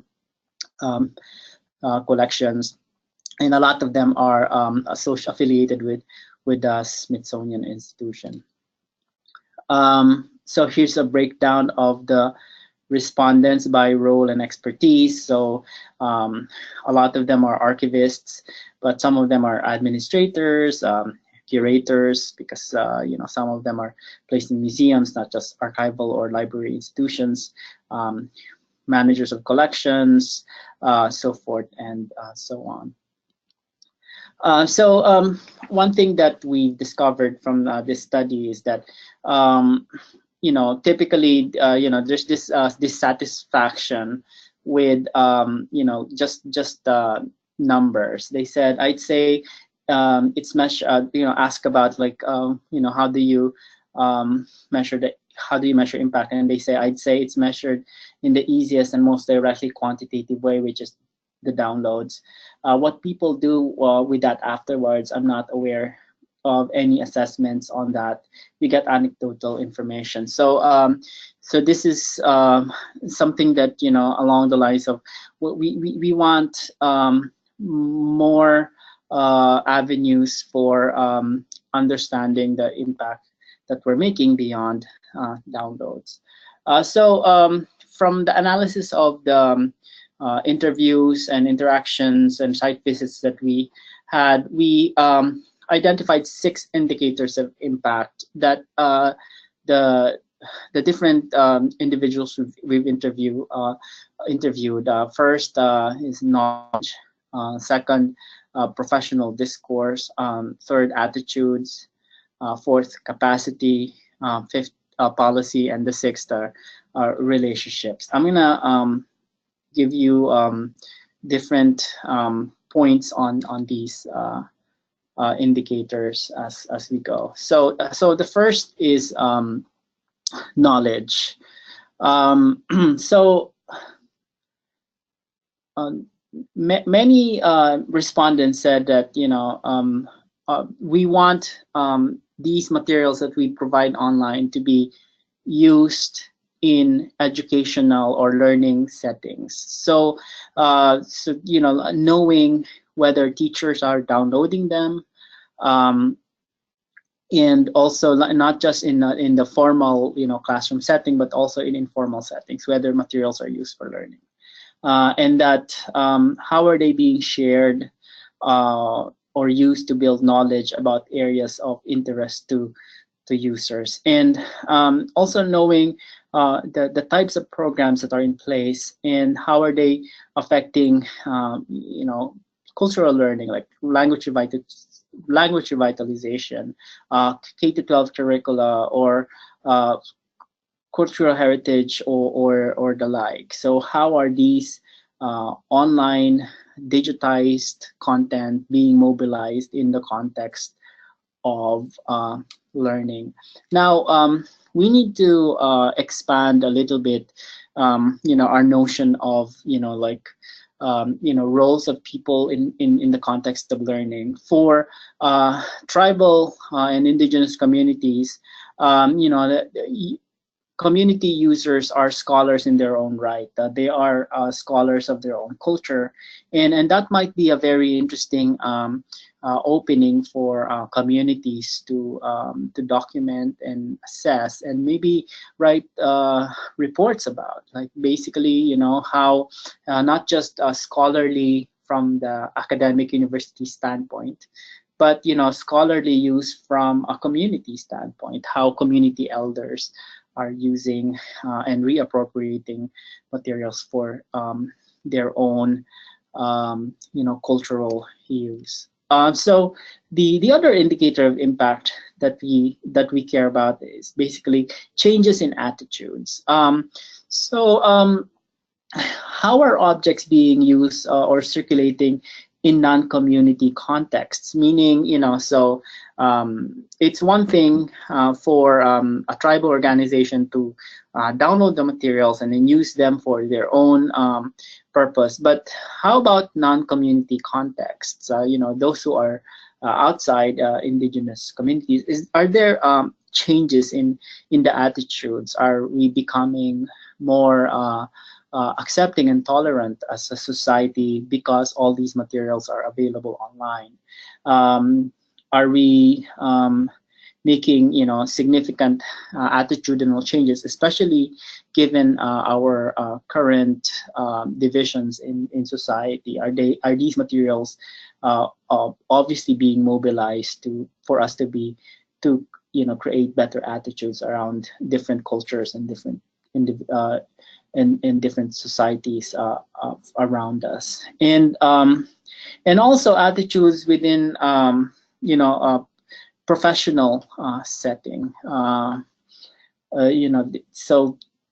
Like that's one change that we want to see, not just now, but across time. Are we becoming better as a society because these materials are available?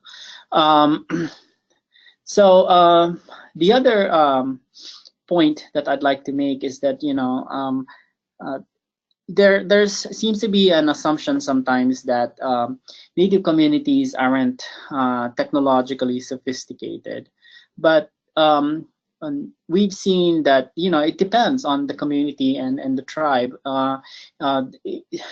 We've spoken to several program directors and administrators who came to us and said we were actually surprised that that there's some kind of knowledge,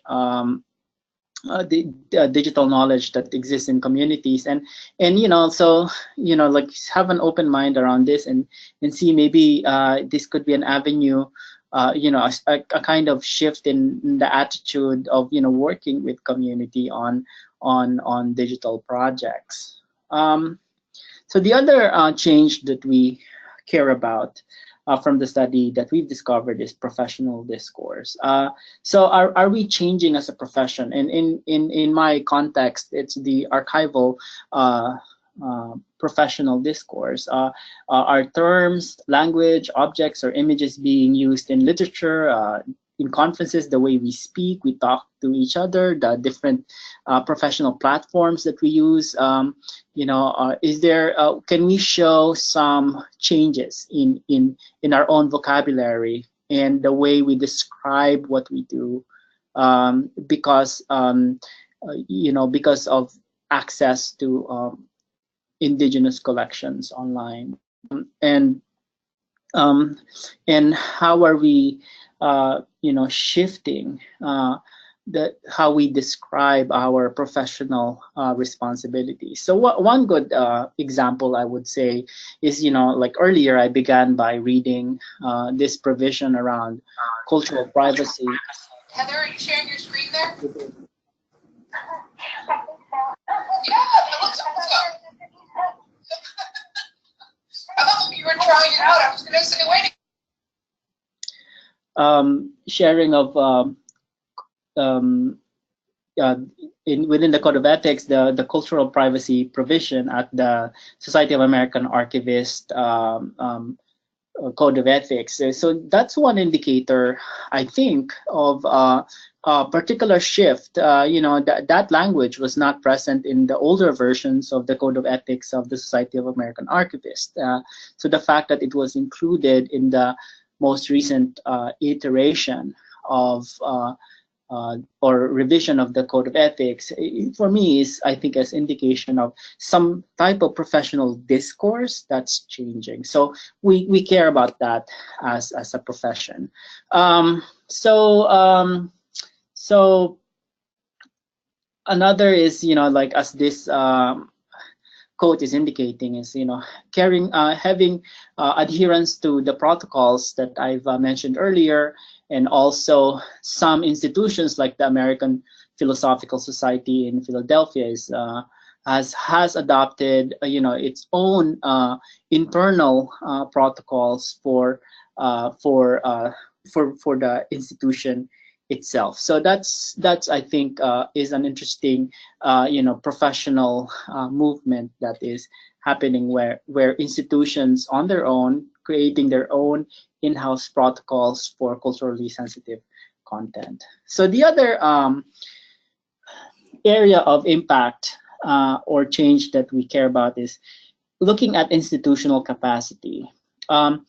Is there institutional or resource growth around digital resources and collections? So the assumption here is that as we provide more and more of these digital resources, and the more we create digital projects, make them available, more people download them, and then in return materials are appropriated in different cultures or communities, as institutions, are we developing greater institutional capacities? Are we able to do more? Do we get more support for the types of projects that we do? I see changing funding structures and guidelines and cultures within the organization. So our respondents care about the changes that happen within the culture and the structure of the organization, whether they themselves as institutions are changing, and we want that documented and represented as well in when we talk about the impact of access and use of digitized content. And so another area is policy. We policy here is not just it's not just institutional policy, but also laws and legislation. So it's broadly conceived. So, for instance, are there new laws in your state, in your town, or at the federal level? That you can directly point to as somehow influenced by the projects that you have, because that you can definitely point to the availability of particular online resources that shifted some kind of policy. Around either respect for other cultures, or to support communities around us, or maybe a question of also shifting protocols on access to materials, or making them available for educational use. So what are those policy changes, legislative changes that we could point to as changes that are happening because or as a result of online resources? And the last area of change that we want documented would be relationships. Are there increased contact or interest from the public? Are communities returning to the institution for help or for resources? Is there an increasing reciprocal relationships and increasing trust to the institutions? So this is the relationship between communities and institutions, but also it could be relationships within different communities, and this is also going back to and deeply related to this point earlier, that we want to be able to document changes in attitudes, right? But changes in attitudes also should reflect changes in relationships, how different communities, different people, different institutions relate to one another. Understanding those relationships, documenting them, is actually very important indicator of impact for the different individuals we've interviewed for the study. So, and here's one slide that I think I'm going to end with this to show a model that we've created in the project on how to use stories. So this is actually, this model is published in Archival Science. The title is called Stories of Impact. And on the, if you're also interested, there's a recently published article that we have on the project too in Archivaria, which is the journal of the Association of Canadian Archivists, just in December, called actually the same title as this presentation, Beyond Clicks, Likes, and Downloads. So if you read those two articles, you will get all the presentations I've provided so far. But so this particular model argues that we can use stories and narratives to drive and document like stories of impact.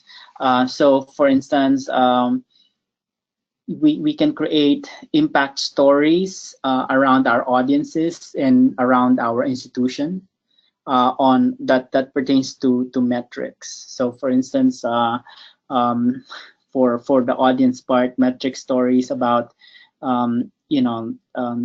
mean, like for instance, on Thanksgiving, the number of our hits goes up. But for the institution, for instance, our educational reach is increasing because permissions for textbooks has gone up. Or you can also have what we will call singular stories, about your audiences. So, something specific about, one particular tribe. Most of the time we call them, anecdotal stories, but, actually they are representative of something important that we value. We just need to, articulate those values.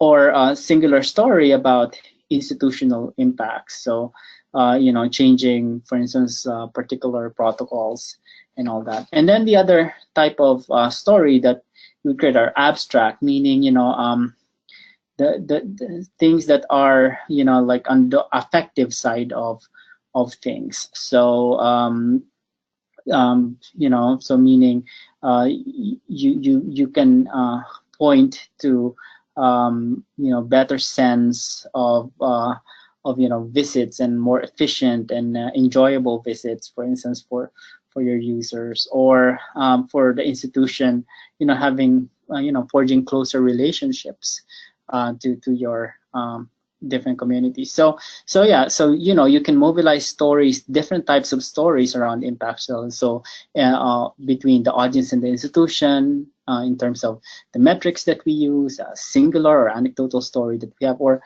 abstract stories that we would like to highlight. So before I end, I'd like to thank IMLS for funding this project.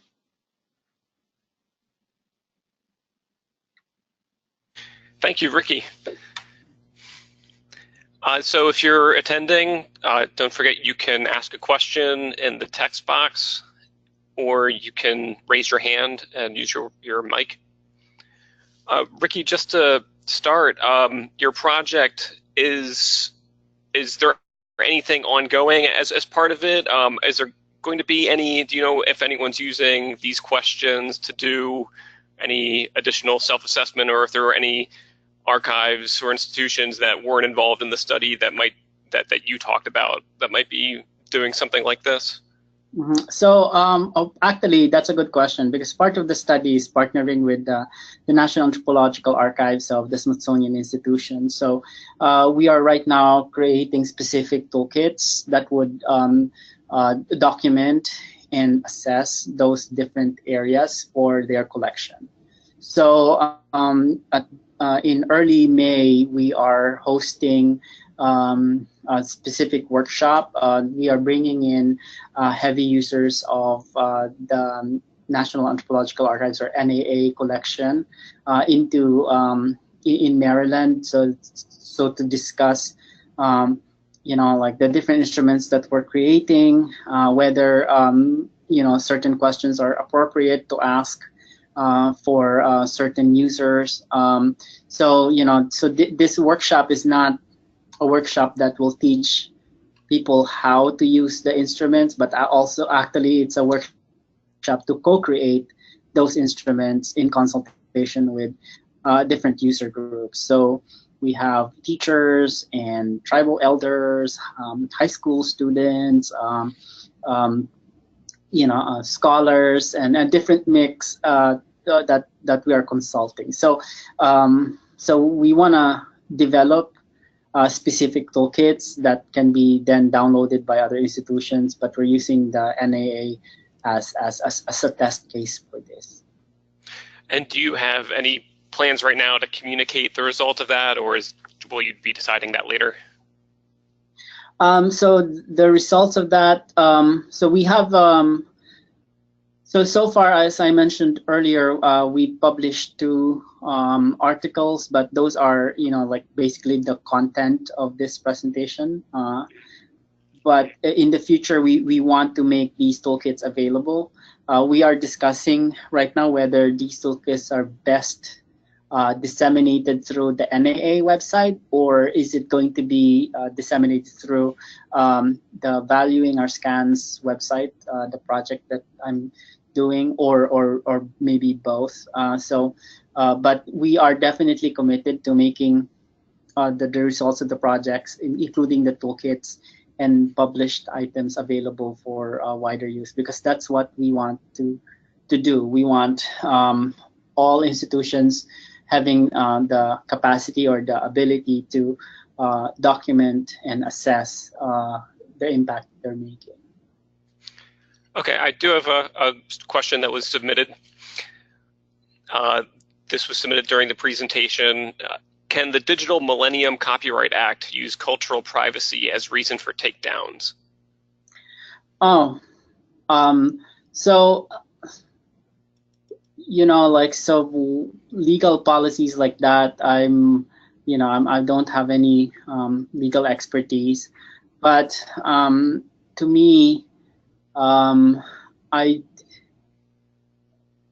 focus on, and I always recommend this, focusing on the existing institutional relationships with the community that might be saying, please take it down, and just and having a conversation, because not every indigenous community will be offended by the availability of their cultural heritage online, but some would be, depending on their cultural protocol. So it's, I think, best to have a specific conversation with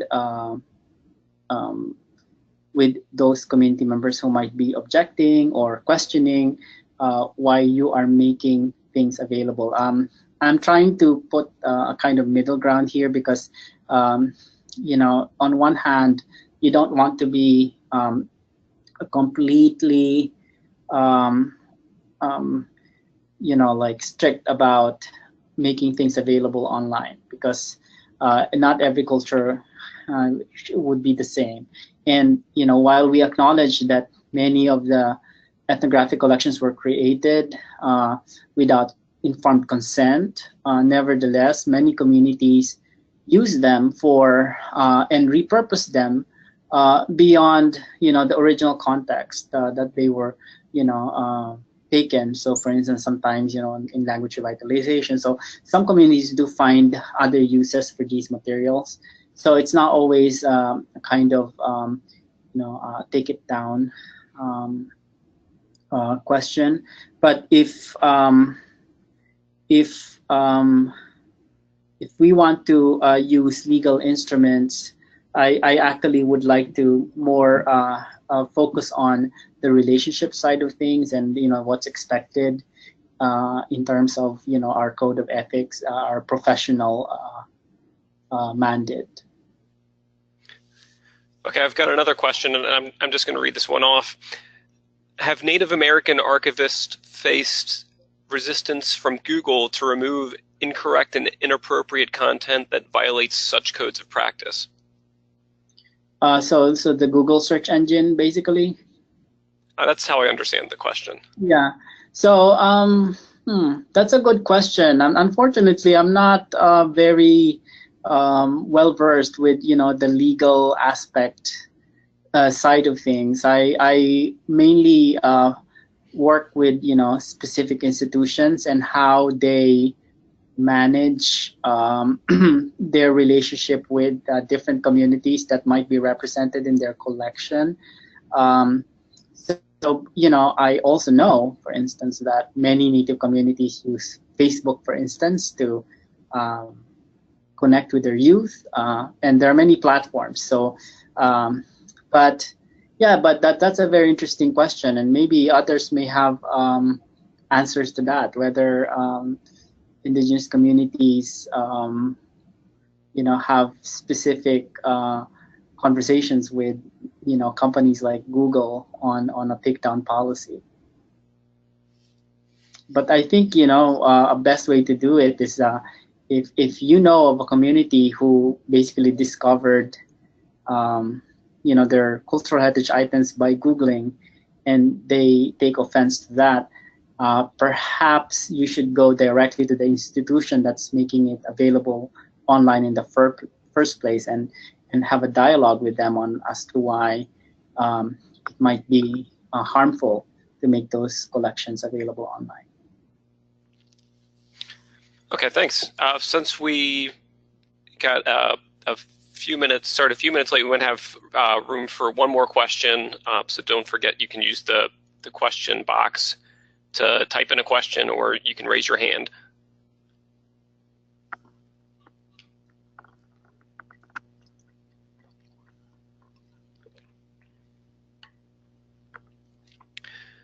Okay, so if that's it, I'd like to thank Ricardo Punzalan for presenting today. Oh wait, I do have one more, so we have one coming in. It says, thanks for a great presentation and for sharing this interesting project, Ricky. Could you briefly comment on how you may be using this in teaching when you talk with archives and museum students about tensions between access and privacy? Yeah, I use this a lot in the classroom. I've also been recently engaged with, like digital humanities scholars, because, most of the time, many digital projects were initiated by humanists, meaning academics, professors of, with interest in Native American studies. So, there's actually a small intersection between Native American studies and indigenous scholars and digital humanities, creating digital platforms. And a lot of these projects are well-intentioned, but sometimes, you need to be there reminding people that there's such a thing as unintended consequences, negative impacts that might happen that you are not seeing. And and sometimes, most of the time, it's almost impossible to predict them. But once they happen, how do you respond, I think, is the best framing for this. So I use it in my teaching. I use it in my different presentations. Also, I've been discovering lately that it's really actually, I think, important that we articulate those areas of impact within our profession.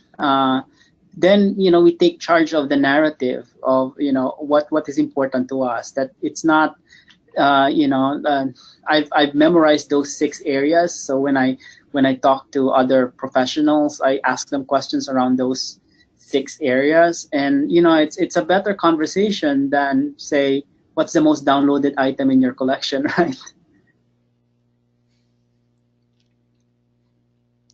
We can pause one moment for one last question because we're coming up on a break. Mm-hmm.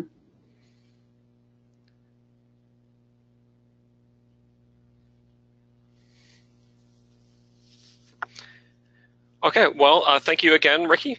It was nice to have you, and we're going to take a 10-minute break and reconvene at 2:45. So thanks again. Thank you.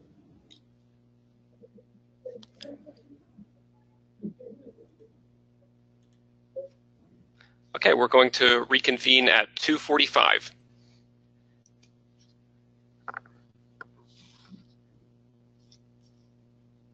At 2:45, we will have Santi Thompson and Michelle Riley.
Okay, since it's 2:45, we're going to get started again. I'm going to make a few brief announcements before our next speakers begin. SIG-AH organizes webinars each year through this same GoToMeeting platform. We're currently seeking webinar presenters for spring and fall 2018. If you're involved in any projects or research that you would like to share in this type of a format or this type of a venue, please let us know at asist.sigah@gmail.com. SIG-AH is also sponsoring a student paper contest. The theme of this year's contest is the same as our symposium today, users of Arts and Humanities Digital Collections. We're seeking previously unpublished research from master's and PhD students from any discipline. The winner is eligible for a cash prize of up to $500. So please, if you teach topics related to today's theme, or if you know any students who are conducting this type of research, or if you teach in an iSchool or library school or affiliated department, please help spread the word for us. We will also consider the theme expansively, so we'll accept papers on topics like teaching with digital collections, usability, ethical issues, and accessibility. For all the details, I have the link down there. It's if you just search for ASIST-SIG-AH, it'll come up too. So we have the full details there and a link to the submission form. That is due in May. I'm sorry, I don't have the, I think it's May 12th is the deadline. It's another month, so I'm sorry I didn't have the date up there. Also, just one last announcement. The JSIST is ASIST Monthly Journal, and this month's issue that just came out a week or so ago, I only saw this article a couple days ago, there's a research article related to our symposium theme. The title is Identification of Factors Associated with Blind Users, Help-Seeking Situations and Interacting with Digital Libraries. So if you're interested in today's theme, users, digital collections, and accessibility too, that might be a good article to check out. Okay, so that's it for my brief announcements, and I'd like to invite one of our SIG-AH board members, Arjun Sabharwal, to do the introduction for our next presentation. Hi, my name is Arjun Sabharwal from the University of Toledo, Ohio, and I would like to welcome Michelle Riley and Sandy Thompson to our presentation. Michelle Riley is an Associate Dean of Libraries, Director of Resource Management Services, and Professor at the University of Arkansas. Her duties include materials, budget management, collection development strategies, oversight of technical services, integrated library systems, and resource availability. Her research focuses on access, discoverability, preservation of digital cultural heritage materials, and the future of digital technologies. Sandy Thompson is the head of digital research services at the University of Houston Libraries, where he develops policies and workflows for the digital components of scholarly communications.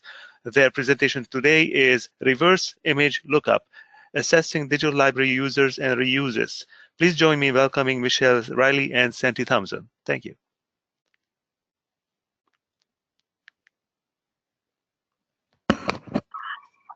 Good afternoon, everybody. Thank you for attending our presentation. As you can see, we're going to discuss reverse image lookup, assessing digital library users and reuses. This presentation will also reflect on the pros and cons of reverse image lookup as an assessment tool for digitized cultural heritage images.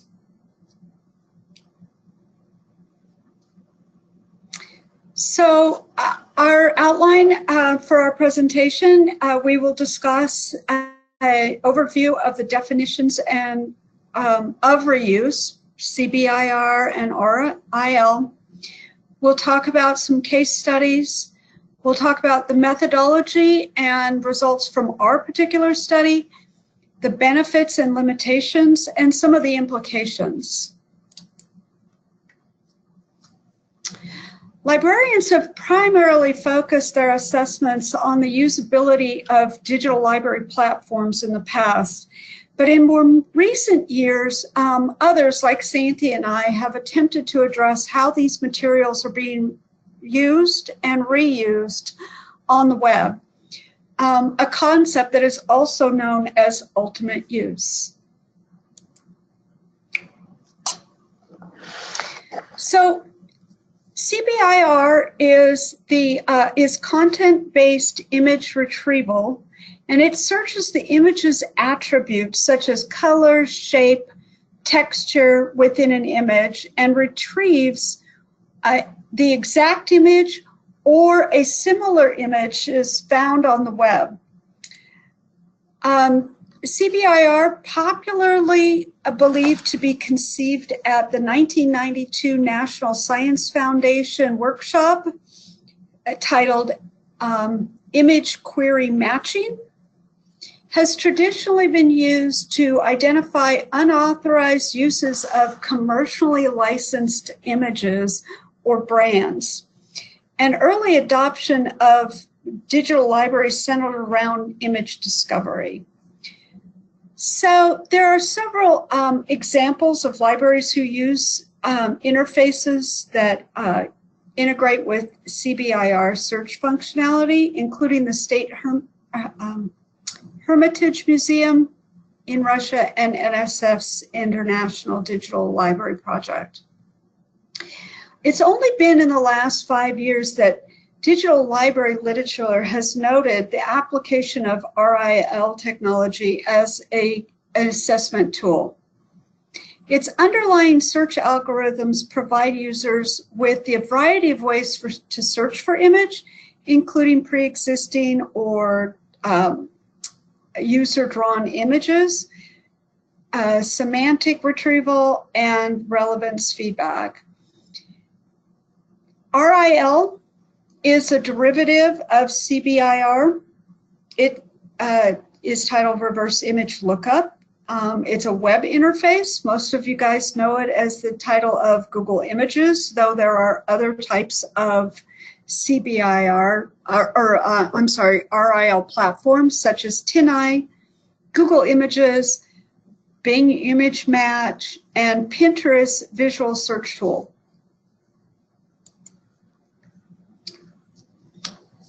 Since 2009, the body of literature on ultimate use is beginning to illustrate the diversity of library users and reuses. Probably the first to coin the term ultimate use that we could find was Joan Baudouin. And I think I saw Joan on this webinar earlier. She introduces the research area and uncovers barriers for assessing reuse. She writes, while there are many successful forays into discerning the phenomena around image retrieval, the discipline has failed to address image users' needs and how images are used. Joan was analyzing image reuse among archaeologists, architects, art historians, and artists, and concluded that the majority of uses address the development of knowledge. McKay, Pete, and Tubbs in 2009 were attempting to understand reuse among historians and journalists. They found that the majority of image reuses for illustrative purposes were for illustrative purposes. As such, librarians should describe objects using both descriptive and conceptual attributes to increase discoverability. Chung and Yoon in 2011 found that a majority of image reuses from their study indicated that users primarily seek images that will be used for illustrating particular ideas with appropriate images and for provoking thought patterns and inspirational ideas. In 2011, Gormy and Musarak, who have probably completely destroyed their names, developed a study to establish who digital library users are and for what purposes they are using digital libraries with the intent of enhancing digital collection activities. Valerie Harris and Peter Hepburn, analyzing the potential of reuse images in scholarly historical articles, determined that professional historians are not drawing upon images from digital libraries.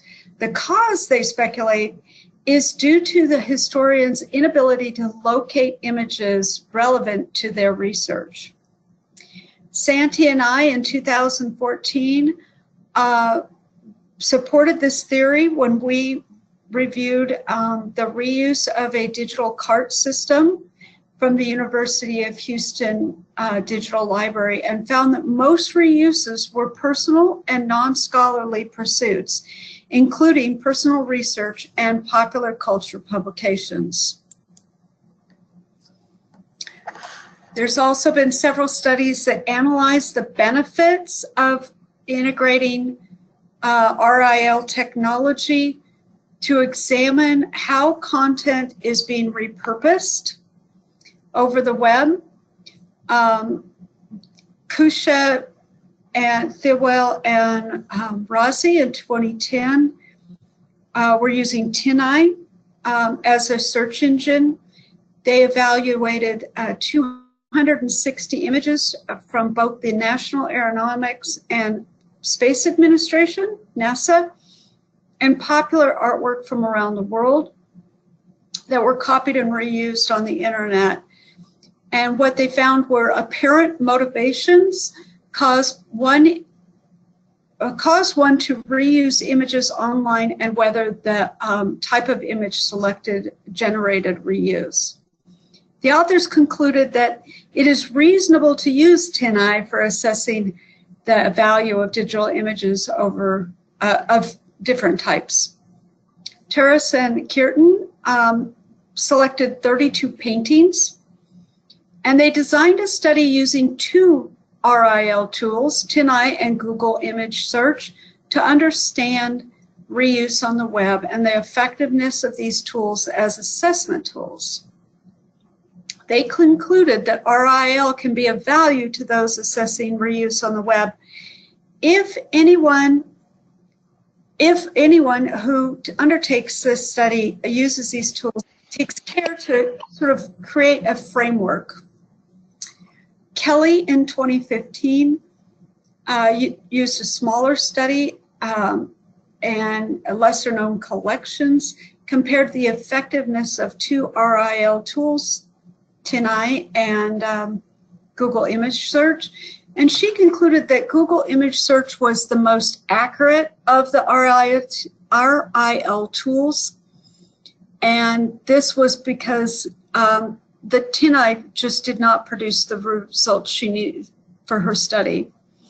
She concluded that RIL techniques were not the most productive for her in understanding reuse. So our paper draws upon this growing interest of assessing reuse and technologies that make analysis possible on a larger scale. We contend that this study contributes to the research on usability and RIL in several ways. Our data set had over 1,450 websites that we evaluated, producing one of the largest digital library RIL studies of its kind. Next, this study expands the profession's understanding of ultimate use by using the web as our research population. It broadens the audience domain, which typically is focused on niche communities, professional historians, architects, art historians, etc., artists.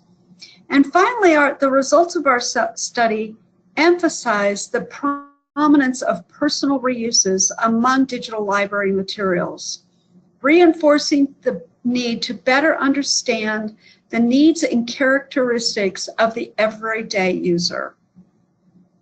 Our study asked two questions. Who is reusing Library of Congress's Teaching with Primary Resources images on the web? And for what purposes are they using these images for? Now I will turn it over to Santi, who will give more detail on the methods and results of our study and the benefits and limitations that we identified. Thanks, Michelle.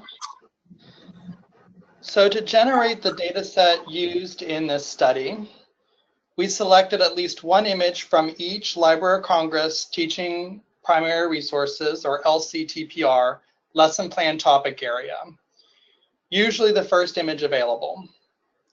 We identified several parameters that would make an image ineligible for the data set due to RIL's inability to search within complex multi-page formats or moving image formats. These parameters include images within books, films, ephemera, and those with poor image quality. If the image did not fall within the study's parameters, another image was chosen from the lesson plan gallery. The selection process generated 44 viable images. Each one of these images was uploaded to Google Reverse Image Search to discover cases of reuse. We chose to include the top 25 search results from each image to populate the dataset. Initially, we were documenting the top 50 results, but found that results after the first 25 became less useful. Specifically, we encountered irrelevant pages, pages without images, and pages with damaging content, like phishing and malware. The final dataset included over 1,400 URLs. The search results were then normalized in several ways to decrease the opportunities for anomalies. First, Google's search algorithms would omit some entries. When delivering search results, Google Search stated, and I'm quoting, "In order to show you the most relevant results, we have omitted some entries very similar to the number already displayed." We elected to repeat the search with the omitted results included to ensure that the results were the same across all image searches. Second, we removed URLs that were from the loc.gov domain or were produced by the Library of Congress because we interpreted this not to be reuse. Third, we omitted duplicate images in various contexts, including duplicate images from the same vendor with different descriptions, tags, or URLs. After distilling the search results, we were left with 721 websites to analyze. We utilized an existing coding rubric from previous studies to classify the dataset. To assess the type of user and the type of use or reuse, we selected each URL, viewed the content on that page, and then viewed content on the About Us page if available. A Google spreadsheet, like the one pictured here on the slide, was used to record the type of users and uses, and the Explore feature was employed to visualize the results.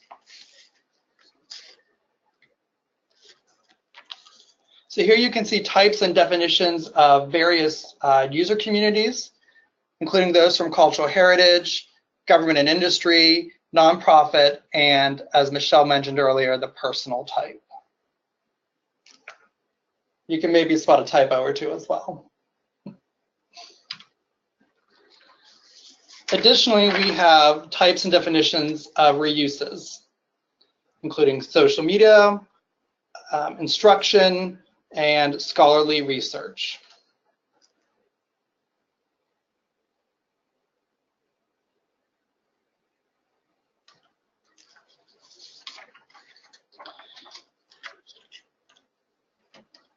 After compiling the results, we found that half of all users fell into the personal category, followed by industry, which comprised a quarter of the total use types.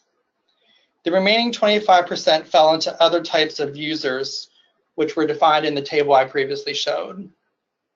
This table on the screen provides a breakdown of totals and percentages for all user types. And you should note that the chart does not add up to 100% due to rounding.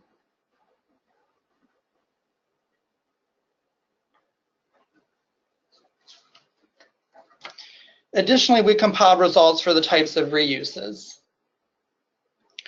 Nearly 1/4 of all reuse types fell under the category of social media. Approximately 1 in 5 responses were assigned to the popular culture research category. The commerce, exhibit, instruction, and scholarly research categories all received around 10% of the total. Other types of reuses shared the remaining 13% of the total. These included artwork used for decorative purposes, videos used for video creation, images used for presentations or for genealogical or family history purposes, and still yet other images that did not fit into any other category or which use was not immediately apparent. And again, here you should note that the chart does not up to 100% due to rounding. So using this data to reflect on the 2 questions we asked, we are able to present some results. If you recall, the first question we had was, who is reusing Library of Congress Teaching with Primary Resources, or LCTPR, images on the web? After collecting and coding the data, we found that educators, whom we sort of hypothesized could be one of the more prominent user types, did not quite represent 10% of the total responses.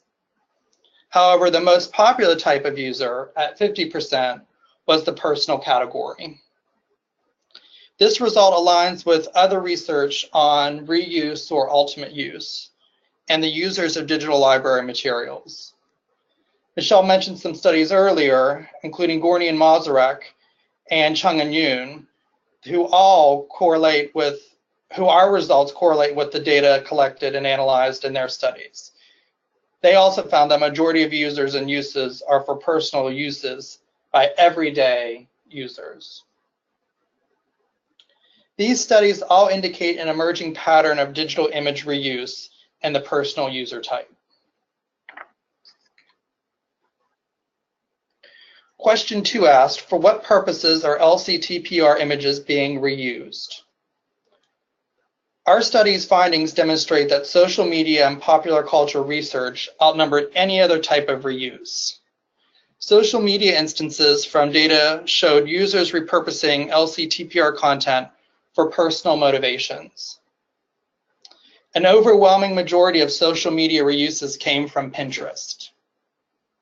Frequently, Pinner biographical information gives evidence to the strong personal connection users have with the digital objects they reuse.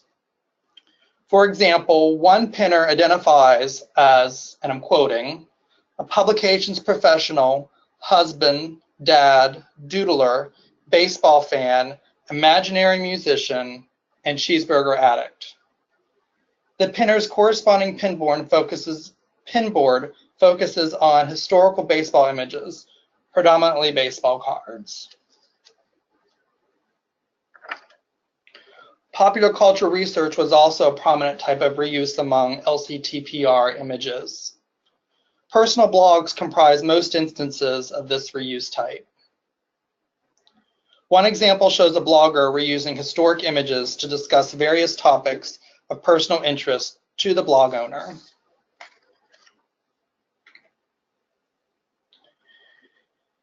The third most popular type of reuse was commerce. This corresponds closely to the industry user type, which comprised a considerable number of overall users in the data set. Most instances of commerce were the selling of physical prints derived from digital library objects. For example, the private publisher Shorpy.com frequently printed and framed LCTPR images and made them available for purchase via its website.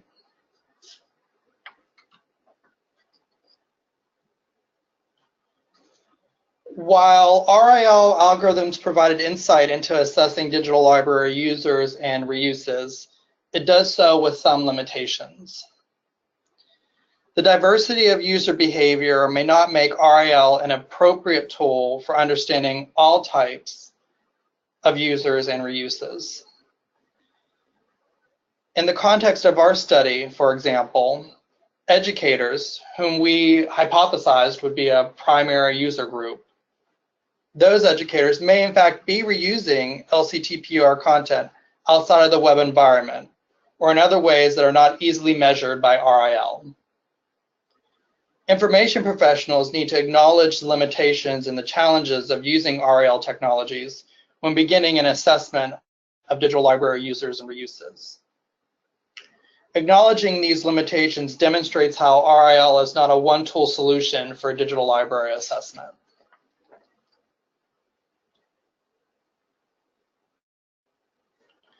Based on our findings, we will continue to explore the relationship between everyday users and reuses of digital image collections. We also have a few reflections we've made since concluding the research project. Our data indicates that everyday users are repurposing LCTPR content in ways that are meaningful to them and acknowledges and fulfills personal interests.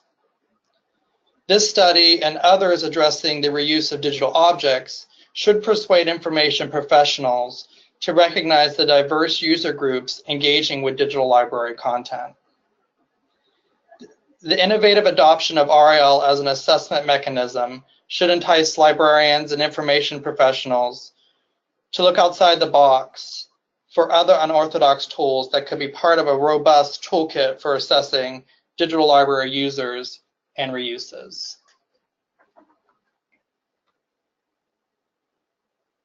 In addition to making some reflections, we were able to identify some benefits and limitations of RIL as an assessment tool. Some of the benefits include ease of use. Many RIL platforms offer a user-friendly interface, such as Google Image Search, which decreases the barrier to using the platform. This software is accessible to a wide range of users without needing extensive training. Scope of reach is another benefit. RIL leverages the World Wide Web, allowing users to search across vast amounts of HTML data, including various social media sites. And you saw some examples earlier from Pinterest, but our data set also included reuses within Tumblr, Flickr, Twitter, and in Facebook.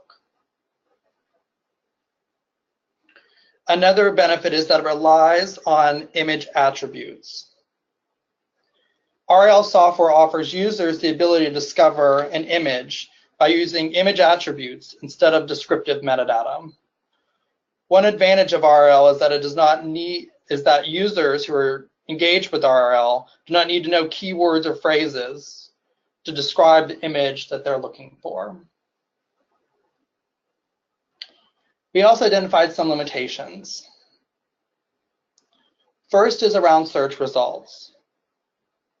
This limitation includes scenarios when URLs containing images matched by RIL are no longer available to the user, perhaps due to a web page having a dead link. It also describes when access is restricted for a variety of reasons, including a paywall restriction, or when a result yields a page on which a user cannot easily locate the images, when the search yields duplicate results, and when a search triggers a false positive, including results that do not match and are not similar to the original image queried. Another limitation is search functionality. RIL queries only HTML data at this time, overlooking other popular image, file, and carrier types, including PDF, PowerPoint, etc. Another limitation addresses search functionality. This problem includes issues related to search engine optimization and indexing. Collections that have not been optimized due to age or limited resources will not be indexed by Google and therefore will not be searched by Google Image Search. And finally, a limitation is image quality. Images with less than 300 pixels per inch may produce inconsistent RIL search results. So at this time, Michelle and I can take questions, but we do want to make sure that you have our contact information. And the results of this study are reflected in 2 publications The first is reverse image lookup, assessing digital library uses and reuses in the Journal of Web Librarianship. And here you see a link for the direct article, the publisher version, or the postprint in the University of Houston's institutional repository. And a second publication, A Picture's Worth 1,000 Words, reverse image lookup and digital library assessment in the Journal of Association for Information Science and Technology. And with that, we'll take questions. Thank you, Michelle and Santi. And don't forget, you can use the questions panel to enter in a question, or you should be able to raise your hand and use your computer mic. I have a question to start it off. We had the earlier question earlier in the conference about memes. I think that was with the Met collection. Is it possible to identify if it's been reused for a meme, an image? Absolutely. At least we saw that in our data set. Okay. And in fact, that sort of led us down a road of trying to better understand that kind of behavior. And we haven't gotten too far into the depths of sort of the anthropological or the cultural implications of meme creating. But we certainly saw that come up not only in static memes, but also, I don't know if you would consider a video a meme, but we saw instances of where people were combining multiple images into sort of a moving image video, I guess, or feature. And the static images that were included in those moving image components, we also identified. So it can be fairly powerful. I don't know if you want to add anything, Michelle, to that. Yeah, that memes are interesting because I think that a lot of users are taking images from digital libraries around the world, and then they're turning them into these what tend to be political statements, and it would be something that Santi and I have talked about delving into a little bit more closely.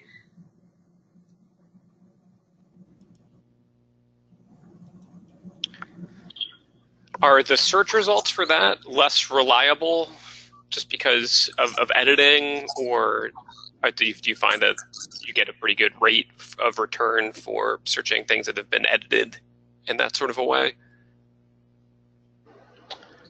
I don't think we found that to be the case. Yeah, I think ultimately we may not know, actually, because if it doesn't show up, then we may not have known it could have. But I think we certainly saw several examples of someone taking an image and placing text on it. And so I don't know, as I mentioned, image quality does impact the sort of effectiveness of RIL. So I think that could be an interesting study, like what's the threshold, what's the breaking point of degrading an image to a point where it's no longer picked up through one of these RIL platforms. And certainly I could imagine that adding text to an image or remixing it in some way could, in theory, impact RIL's ability to find it over time. Sounds like a good research topic. One of the things that we're finding now since our study is that Google Images particularly has changed the way they search. Now I think they're kind of using AI technology, because now when you take and move an image into RIL to have it search, it will, in some cases, predict metadata, or it will identify the image based on attributes. So that is a change in the algorithm that has since occurred since our study, which leads to a whole nother topic about its usefulness, or maybe it's more useful now or less useful.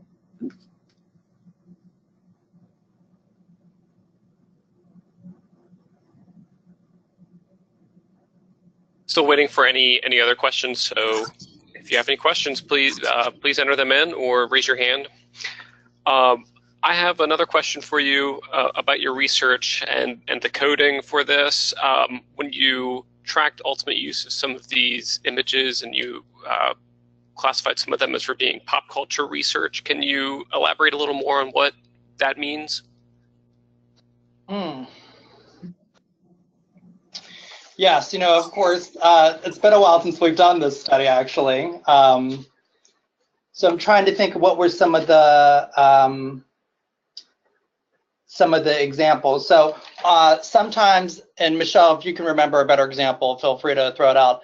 Sometimes you would see people create, for example, maybe galleries of images.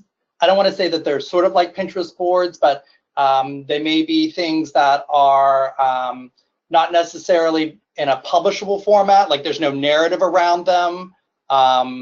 We encountered many sites with just countless images.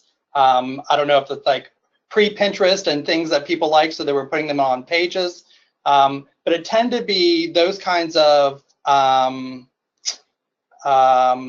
sort of early efforts that could lead to something that you would consider in scholarly communication terms, a publication, but for popular culture. I think that's sort of some of the examples. Like I said, it's been a while since we've went through this data set too closely. Michelle, do you have any other, whereas like, for example, popular culture publications would be sort of like maybe popular magazine articles that are taking images and including them in the publications. So there would be sort of a clear difference there between just someone like assembling things and maybe making some early interpretive analysis around them, not necessarily scholarly analysis, but grouping things together, as opposed to someone who's writing a narrative and using those images to weave and craft the narrative. So there were two actual popular culture categories, and one was, of course, popular culture research, and that was the images were used for personal research. So if they have a blog post and they have a personal interest in baseball, they would put up an image, and then they would discuss that image on their blog post. So it wasn't for a print publication. And then there was popular culture print publication, popular culture publication, and that would be your online journal or magazine article that is not sort of put under a scholarly, would not be kind of a scholarly work.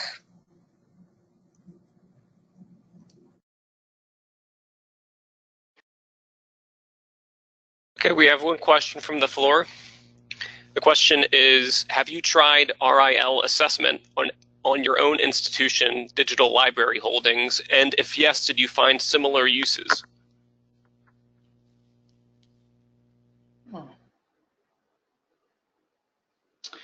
So, we did that on our first. Oh, go ahead, Santi. And thank you to the ASIS people who are really skillfully muting and unmuting. That's a talent there. I would say we haven't done RIL research. Well, at least I haven't done RIL research on things at the University of Houston Digital Library. We did do, as Michelle mentioned, an analysis sort of similar to this, but using a different reuse sort of assessment approach on some images at the University of Houston and the University of Houston Digital Library. And in that study, we have this feature in the digital library called the digital cart, where individuals, anyone, can request high resolution images within the digital library. And assuming there are no rights restrictions associated with that particular image, we will serve that image up to a user, and they can use it in sort of whatever way they want to use it. But before we hand it over, we do have this little sort of survey where we ask folks sort of like, you know, generally, who are you, under which broad category? We don't ask for personal identification or personal identifiable information, but we do try to sort of guess broadly what your demographic is by a response. And then we also sort of ask, well, what do you plan to do with this? And that over time has built a sort of log of different types of reuses.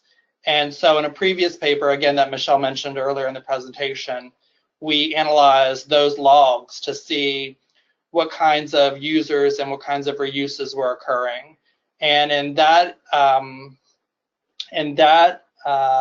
study as well, the most prominent user was the sort of personal user, the everyday user that we're sort of beginning to conceptualize. And the numbers and varieties of reuses were pretty across the board. I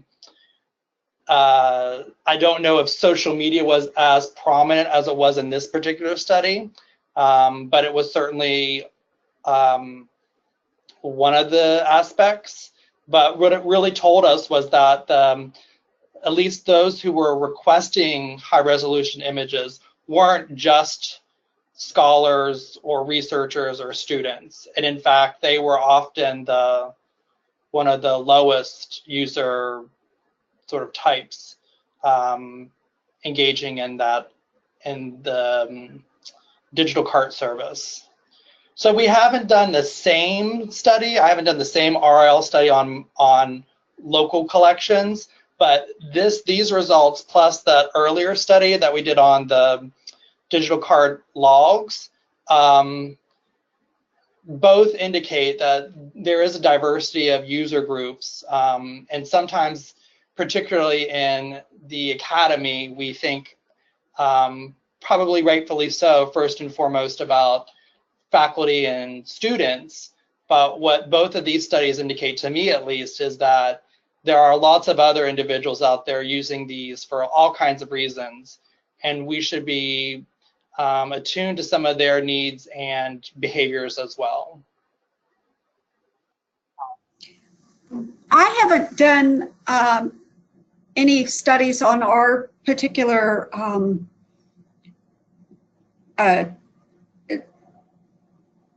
digital library because it's really not in my purview. I could ask one of my head of digital library services to do that, but I think that doing a broad sort of look at a lot of different images from a particular digital library, you're going to find sort of the same results at some more discrete areas and more discrete digital libraries. I don't think you're going to find a real difference between, say, New York Public and the University of Houston and the University of Arkansas that we found in the Library of Congress.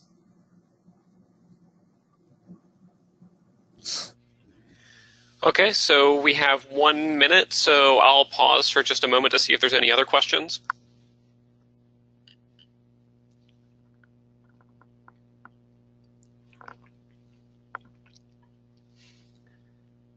Okay, that looks like it's it. So thank you very much to Michelle and Santi. And our next presenter is Elizabeth Joan Kelly at 3:35. So we'll pause for 5 minutes and start again then. And thank you very much, Michelle and Santi.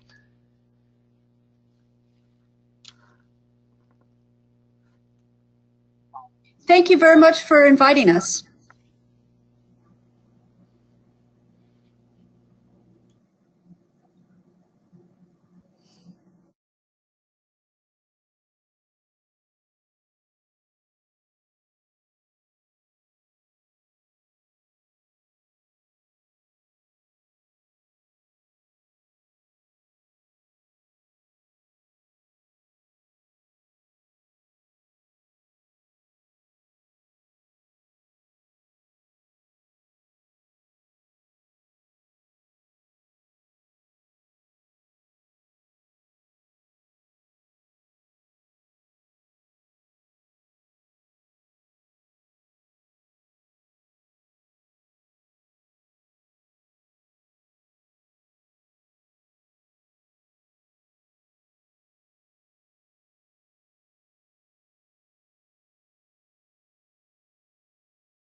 Okay, so we can start a minute or two early since this is the last presentation of the afternoon.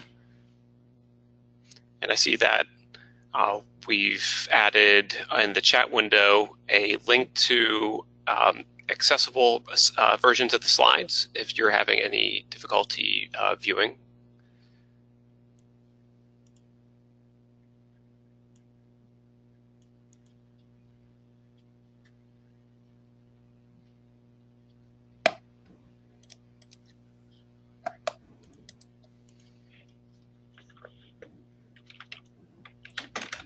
All right, take it away, Julie. Oh, I just sent you an email saying, is it time to go? Yeah, go for it. Hello, everyone. I'm Julie Carmen. I'm a research librarian at Central Washington University at Brooks Library. It is my honor to welcome you all here to our symposium, and thank you for sitting out with us this wonderful program. And I would like to introduce Elizabeth Joan Kelly, who is a digital programs coordinator at the Monroe Library at Loyola University, where she manages the library's digital programs, including digital collections and preservation, digital scholarship, scholarly communications, and library web services.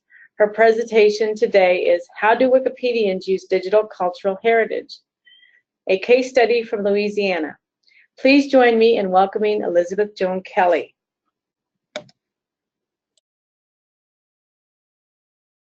Great, thank you so much, Julie. All right, so I should be showing my screen now. as Christian mentioned, I do have an accessible version of my slides available. The link is at the bottom of my screen on my slides. It's also in the chat window. So I'm, as Julie said, the Digital Programs Coordinator at Loyola University, New Orleans, which is a medium-sized master's level private Jesuit liberal arts university. My Twitter name is Elizabeth Jelly, if you want to tag me if you happen to be tweeting this presentation. And this presentation is based on research that I conducted last summer, so summer 2017, during a 6-week research leave in which I tried to find out how users were citing Louisiana's digital cultural heritage objects on Wikipedia. Some background for this project is going to be presented today, including an overview of similar research. I'll also present my research questions and how I conducted the research, including limitations. I will present my results, and then I'll discuss some possible future areas for research. So a little bit of background about this project. The idea for this study was sparked by traditional citation studies. Citation studies involving the use of archival resources and digitized archives and special collections by scholars in published research have been undertaken in a number of disciplines. The assessment of citations to both physical and digital cultural heritage materials has been traditionally conducted to show the value of these collections. One of my main research interests is the reuse of digital library objects. Once we've spent the time, money, and resources to digitize our collections and put them online, what happens to them? Who uses them? Are they primarily used in scholarly contexts or in contexts outside of academia? And then how can we use this information in our own work in libraries? For a few years now, I have had Google Alerts set up for URLs and titles of Loyola's archival collections as well as our digitized collections. And through this, I have occasionally been notified of mentions of our collections in blog posts or in news media. Circuitously, through this, I have also become aware of the occasional citation to our collections on Wikipedia. I began to wonder how many of our collections were being cited, and if there are patterns to the types of collections being cited and/or to the content of the Wikipedia articles that were citing our stuff. So I decided to see if there were any published studies about cultural heritage institutions undertaking this kind of research. Instead, I found that most published research involving cultural heritage institutions and Wikipedia has focused primarily on efforts by cultural heritage institutions to cite their own collections on Wikipedia in order to increase awareness and usage of their resources. Institutions have increasingly been hosting Wikipedia edit-a-thons to encourage users to improve Wikipedia articles, and initiatives like GlamWiki pair institutions with experienced Wikipedia editors to better share their resources on the site. There have now been a number of cultural heritage institutions who actively marketed their digital collections by citing them on Wikipedia or uploading them to Wikimedia Commons. The institutions that have undertaken these projects have almost unanimously seen web traffic to their digital resources increase, sometimes by tens of thousands of page clicks. And Elena's work at the Met, presented earlier today, is a perfect example of the success of these types of efforts. I also found that scholarship shows students and some professional researchers are increasingly turning to Wikipedia as a research tool, particularly for introductions to new topics or for clarifications. So I felt like evidence of citations to our digital resources on Wikipedia could be framed as increasing the quality of sources that our academic community are already using. That brings me to our digital collections. So Loyola is a member of the Louisiana Digital Consortium called the LDC, which is a statewide consortia that manages the Louisiana Digital Library, or the LDL. There are at least 18 institutions. I say at least 18 because we're getting emails all the time about new institutions joining, who are members of the Louisiana Digital Consortium and who contribute their digital collections to the Louisiana Digital Library. These institutions include public and private universities, community colleges, state, city, and parish. Parish is what Louisiana calls a county. Libraries and archives, museums, and historic collections of various sizes and collecting scopes. The Louisiana Digital Library contains over 100,000 individual items, with content ranging from digitized special collections and archives, to theses and dissertations, to government documents. Up until 2016, the Louisiana Digital Library was hosted by Content DM. That's what we used as our platform. But from 2016 to 2017, the Technology Initiatives Department at the Louisiana State University Libraries migrated the Louisiana Digital Library to a new Islandora repository that they built. As far as I know, there have not been any dedicated projects undertaken by cultural heritage institution staff in Louisiana to add citations to their collections on Wikipedia. So I decided to undertake a research project to determine the following. Is Louisiana's digital cultural heritage being cited on Wikipedia? And if so, what types of resources are being cited? What is the content of the Wikipedia articles that cite Louisiana's digital cultural heritage? And what are the implications of this research for Louisiana's digital cultural heritage institutions? While I had collected some anecdotal evidence of the use of Loyola's digital collections and web resources on Wikipedia, we are a smaller institution with some pretty niche collections. I wanted to expand my research project in order to have a large enough sample size to be able to generalize some of the results. I therefore chose the institutions from the Louisiana Digital Consortium as the subjects for this research due to the diversity of the institutions included, in hopes that this research would be applicable for other statewide consortia, as well as for individual institutions of similar size, scope, and mission to those included in this study. Due to what at the time was the impending migration of the Louisiana Digital Library from Content DM to Islandora, I knew that any Wikipedia citations to our Content DM collections would face impending broken links, as migrated items in the new Islandora repository would have different URLs. This lent some urgency to the project, as these URLs would need to be updated anywhere they are linked or bookmarked, including on Wikipedia. In order to find references to Louisiana's digital cultural heritage resources on Wikipedia, I used Wikipedia's external links search tool to search base URLs for the Louisiana Digital Library site. At the time, there were 4 base URLs for the digital library. These included louisdl.louislibraries.org, cdm16313.contentdm.oclc.org, louisianadigitallibrary.org, and louisianadigitallibrary.com. The Wikipedia external link search automatically adds a wildcard after a URL. So any Louisiana Digital Library page, search results list, browse list, or item record linked on any English language Wikipedia page was returned in the link search, along with the name and hyperlinked URL of the Wikipedia page where the LDL link appears. I also searched for the base URL for web resources created by the 18 Louisiana Digital Consortium members, including their websites and finding aids. Some institutions had multiple archival repositories and therefore multiple base URLs for their websites or finding aids. All of these URLs were included in the search. If an institution's website did not have dedicated pages for their archives, it was skipped.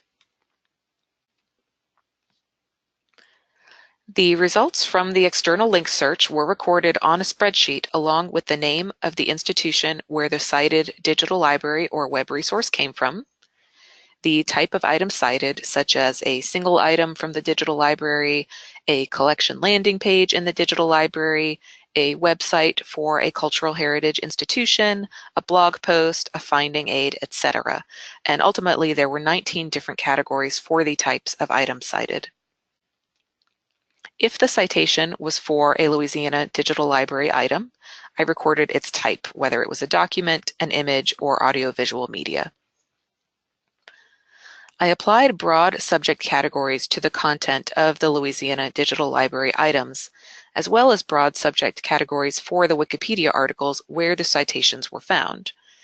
In order to categorize the Wikipedia articles, I loosely based the categories I used on Wikipedia's content categories. I used open coding approach from the grounded theory method in applying these categorizations.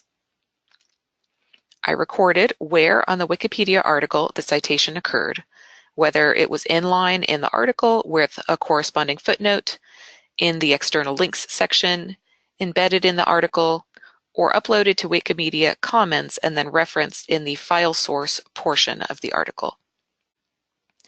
I also tagged the geographical region that the Wikipedia article was relevant to, so I could see how often Louisiana cultural heritage institutions were cited in articles pertaining specifically to Louisiana culture and history. There are a few limitations to this methodology that I want to quickly point out. First, there is a high degree of subjectivity in this method, particularly because I worked alone and I didn't have any research partners to norm the results with. This is especially evident in the subject categories used for the digital library items and the Wikipedia articles. Also, because this is a new area of study, there weren't any existing coding guidelines or rubrics that I could consult, so I was working from scratch, although I did look at reuse literature, such as Santi and Michelle's research, for some best practices and ideas. Finally, because of the migration of the digital library from ContentDM to Islandora, I knew that the URLs I was recording for any digital library items found on Wikipedia would be defunct in the near future and that error checking could be challenging. To help combat this, and for the sake of transparency and further analysis, all Louisiana Cultural Heritage Institution resources that I found cited on Wikipedia were captured and saved using the Internet Archive's Wayback Machine when possible. When not possible, as some of the URLs couldn't be crawled by the tool, I took a screenshot of the page and saved it as a PDF. The entire data set, including those links from the Wayback Machine, is available in Figshare in order to enable future research or follow-up analysis. Ultimately, I wound up using the Wikipedia external link search to search the 4 base Louisiana Digital Library URLs and an additional 32 URLs for Louisiana Cultural Heritage web resources like websites and finding aids. After discarding results that were found on Wikipedia article drafts, discussion pages, sandboxes, and other incomplete or non-article pages, I was left with 646 citations to analyze. There were a similar number of citations to Louisiana Digital Library items as there were to Louisiana Cultural Heritage web resources, and the majority of results, 81%, were found on Wikipedia articles about topics related to the state of Louisiana. So it is heartening that Louisiana's memory institutions are being looked to for information about our state. Only 2 of the institutions I searched for citations to did not have a single citation. The institutions with the most citations to their resources were Tulane University and Louisiana State University, each with over 100 results, followed by the Amistad Research Center, the Historic New Orleans Collection, the New Orleans City Archives, and the State Library of Louisiana, all with just under 50 citations each. This diversity of institutions represented piqued my interest as it showed that this type of assessment isn't just relevant to academic institutions, which were the majority of institutions represented in the studies I looked at involving marketing digital collections through Wikipedia. However, since the 2 most cited institutions, Tulane and LSU, are large research universities, much like those that represent most scholarship about marketing digital collections through Wikipedia. There might be some relevance to the type and size of institution. Some of the most interesting results of the analysis, I think, had to do with the content of the cultural heritage materials and the content of the Wikipedia article. This table shows the Wikipedia articles with the most citations to the Louisiana cultural heritage institutions I studied. All of these articles related to the history or culture of Louisiana in some way. Some of them are simple lists of resources in Louisiana, such as the list of museums in Louisiana, and some are Wikipedia articles about Louisiana cultural heritage institutions, such as the article about the Amistad Research Center. So again, it's comforting to know that these Wikipedia articles are referring back to the institution's resources. Others, however, are about people, events, businesses, and places in Louisiana, and these articles are citing digitized cultural heritage materials as well as digital web resources from our institutions. Some of the URLs cited were cited on multiple articles. The most cited resources ranged from football programs to institution homepages to historic photos to finding aids.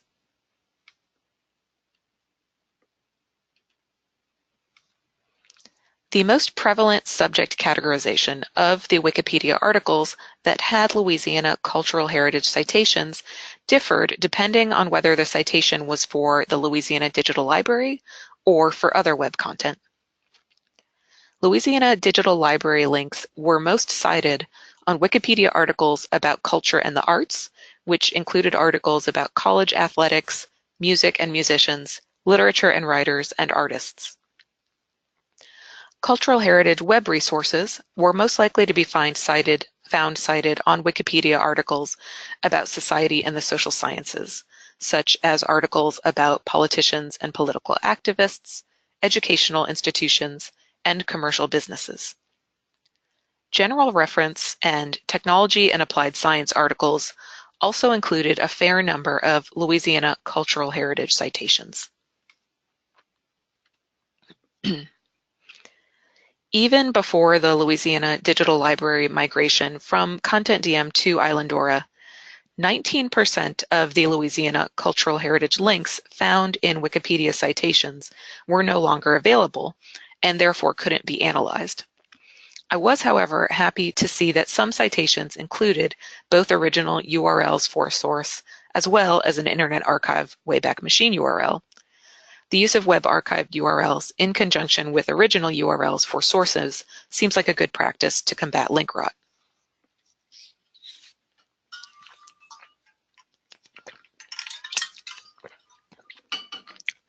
The types of digital library content most cited on Wikipedia were related to sports, especially college athletics. Digital library objects such as newspapers, government documents, resources related to commercial businesses, and outdoor photography were also cited a fair amount. The Louisiana Digital Library items cited on Wikipedia are primarily documents such as manuscripts, newspapers, and other text-based resources, and then there are also a fair amount of images cited. There are also a significant number of Louisiana Digital Library citations on Wikipedia that are not item-specific, such as links to an entire digital collection or to searches for specific terminology within the entire digital library. Of the non-Louisiana Digital Library content cited, archival finding aids were used the most, while institutional website homepages and informational pages were also cited often.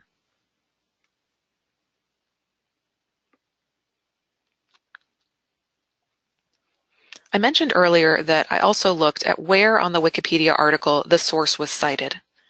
For all categories of Louisiana cultural heritage content cited on Wikipedia, citations are primarily found in inline citations and ref tags, meaning the citations are found within the text of the article with linked footnotes at the end of the article.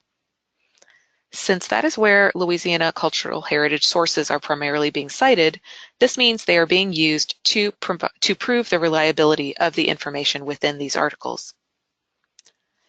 My admittedly anecdotal experience with teaching students best use cases for Wikipedia is that while Wikipedia still isn't widely encouraged as an appropriate source for students to cite in papers, it is recommended by some faculty, including myself, for beginning research, particularly the references sections at the end of Wikipedia articles.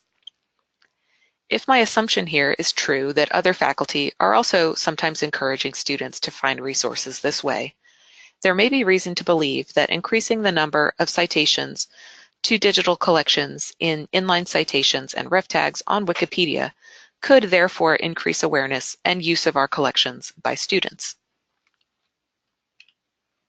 So what does the future hold for this project? P.S. This image is the cover of the Tulane football program that was the most cited item from the Louisiana Digital Library, which I think is pretty great. So first of all, these findings may be used to influence digitization and processing priorities. There seems to be an existing niche for Louisiana cultural heritage institutions with collections related to sports, especially university archives with athletic programs and images of athletes and events, as well as for archival collections relating to social science topics in the state, like politics, education, and commercial businesses based in Louisiana. Institutions may want to prioritize processing and digitization of holdings related to these topics to see if this increases citations, web traffic, or even foot traffic to their collections. A large portion of the Louisiana Cultural Heritage Institution URLs on Wikipedia were dead. Unfortunately, many digital library software solutions still don't use digital object identifiers, DOIs, or permalinks. So collections that are migrated to new platforms, items that are migrated to different digital collections, or items that are deleted and re-uploaded will continue to face issues of link rot in citations. The inclusion of web archived versions of pages may be advisable to help combat this. Finally, while some types of resources are cited frequently on Wikipedia and therefore might be worthy of increased attention by cultural heritage institutions, the lack of citations to particular collections may also signal potential for targeted placement of citations to Wikipedia in order to boost usage. For organizations interested in adding info from their collections to Wikipedia, the Remixing Archival Metadata project provides a tool and methodology for contributing the content of enhanced authority records to Wikipedia. Resources like this, as well as partnerships directly with Wikipedia, may allow for more streamlined processes and adoption of best practices for cultural heritage institutions and Wikipedia. One area of concern for me was that only 4% of results were uploaded to Wikimedia Commons. Wikimedia Commons is the media repository for Wikipedia, so anytime you see an image or media file on a Wikipedia page or other Wikimedia project, it is being hosted by Wikimedia Commons. Wikimedia Commons is a robust digital library in and of itself, and institutions that want to increase reuse of their image and media files could upload portions of their collection there. However, Wikimedia Commons is a free use repository, meaning that media uploaded to it must be freely licensed. Acceptable licenses include the GNU Free Documentation License, Creative Commons Attribution and Attribution Share Alike licenses, and public domain. Many, if not most, of the items in the Louisiana Digital Library are either in the public domain or could be freely licensed using Creative Commons licenses. But unfortunately, the rights statements for many items in the Louisiana Digital Library are very unclear. The Louisiana Digital Library used to recommend a rights statement that followed a specific formula that went something like, such and such institution holds the physical rights to this item. Digital rights are in accordance with copyright law. My, again, anecdotal experience is that users don't know how to interpret this type of rights statement, which really puts the onus on the user to determine if the item is copyrighted or not, and research by other organizations supports this theory. Projects like rightsstatements.org, which provides a set of standardized rights statements, may help us better articulate what users can and can't do with our collections. This may in turn lead to more reuse of digital library materials, particularly in open licensed spaces like Wikimedia Commons. This research project also initiated some new questions for me. Previous studies have looked at Wikipedia digital library citations added by archivists and librarians. I wondered if user-generated citations on Wikipedia differ significantly from the content that cultural heritage administrators add. This sort of project might be easier to administer at a smaller institution where all library staff could be interviewed about their processes adding cultural heritage citations to Wikipedia. Another question I have is that while we can use web analytics to measure if Wikipedia is driving traffic to our digital collections and websites, could we also find out via methods like user surveys if visitors to cultural heritage physical spaces are driven by content found on Wikipedia as well? Finally, this study found that most Wikipedia citations for Louisiana's digital cultural heritage resources were on Wikipedia pages about Louisiana topics. Is that true for other regional digital libraries, or does it vary by collecting scope or particular institution? Just wanted to throw in here a quick slide for image credits. Everything I used was either public domain or Creative Commons, with a couple of exceptions, both of which I got permission from the rights holder for. And here is my contact information. This research is published in an article in the Journal of Web Librarianship. It's already been published online. It should be published in print sometime this spring. And there is a post-peer review but pre-publication version, open access, published on Figshare if you would like to access it that way. Thank you again to the conference organizers and to Christian for inviting me to be part of this virtual conference. It's been a really great experience, and I am happy to take questions now. Thank you, Elizabeth. It's a great presentation. Thanks. I have one submitted question. It's two-part. I think it looks like the first part is a comment, then a question. It says, has Louisiana, I assume that means Louisiana Digital Library, joined the DPLA? If no, this is the time to revisit the rights statements. DPLA requires item-level standard statements. And the second part is, have you been happy with Islandora? Sure, great. Thanks for that question. We have not joined the DPLA yet. I know LSU's staff and librarians have investigated it and have been in context with DPLA.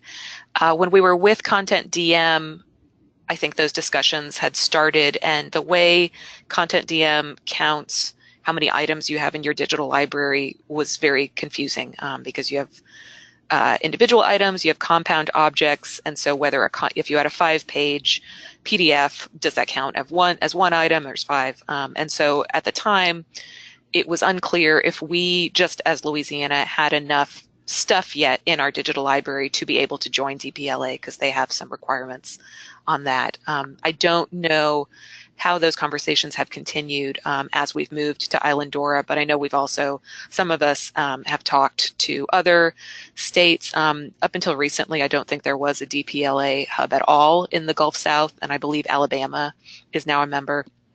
So it's definitely something we're interested in, but it hasn't happened yet, and you are completely right that that is the perfect opportunity to revisit how our rights statements look. We have also worked on, I say we, and I really didn't have anything to do with it, but the fantastic LSU staff who've done all this work have also worked on revising the documentation that we have on how to upload to the Louisiana Digital Library. And as part of that, they've removed the old confusing rights statement suggestion and have replaced it to say check out rightsstatements.org and see what they say, which I think is what something that DPLA points to as well. As to being happy with Islandora, yes, it's still new and they're still building it. They just did an update, the LSU staff, last weekend to add some additional browsing functionality. So there are things about it that are much easier than working with Content DM. There are things about it that I'm still learning. We have only just launched, I think the soft launch for the migrated collection was August, and then the hard launch was October. So it's pretty early days. I haven't even looked at like our Google Analytics to see how our usage has changed, if it has changed. So we are still, at least I am still getting used to it. But if you take a look at it, it looks great. And then if you go to Internet Archive and looked at what it looked like when it was with Content DM, it's a much slicker looking interface, more visually attractive. So hopefully we're also providing a better experience for our users. Thank you. And if anyone else has questions, don't forget you can use the chat box, the question window, to submit a question or raise your hand and use your computer mic. I have a question. I really like the part about where you made the connection about athletics and using that as a way to engage users or maybe get awareness of digital collections. Although maybe I guess I have a bias because I'm interested in, I enjoy watching college sports. But I was wondering if in your research you came across any other studies that found similar findings in the digital context, because I've read about university archives using the records relating to athletics programs to engage stakeholders or the public, but I was wondering if you'd found anything else about that regarding digital collections. I did not, as far as I remember, and I can't remember when I did the lit review and looked at how other institutions have targeted putting citations on Wikipedia. I can't remember what types of collections they focused on, but I will say anecdotally, Santi Thompson from the previous presentation and I are part of a grant, an IMLS grant, that is investigating what library staff and administrators need in order to track reuse of digital collections. And we've done surveys and focus groups, and just anecdotally, having conducted a few of those focus groups, I can say that the idea that our popular collections are our athletics collections has come up pretty frequently. And so there's this tension between do we just do more of what's going to be popular, and how do we weight that against maybe something that's going to be less popular but has a really niche audience where we could be the only place to have this kind of stuff. So I think that's a definite area for more research as well. Thank you. And that project that you and Santi are working on, is that the Digital Library Foundation, the developing a framework for measuring reuse? It is, yeah. Okay. And Santi just threw a link to it in the chat if somebody wants to post that for everyone to see. It's a great project. We've learned so much, and we will have lots and lots of information coming out in the next year about what we have found. Okay, great. That's great. And for the recording, I don't know if the chat comes up, but that's reuse.diglib.org. Yep. Mm-hmm. Any other questions?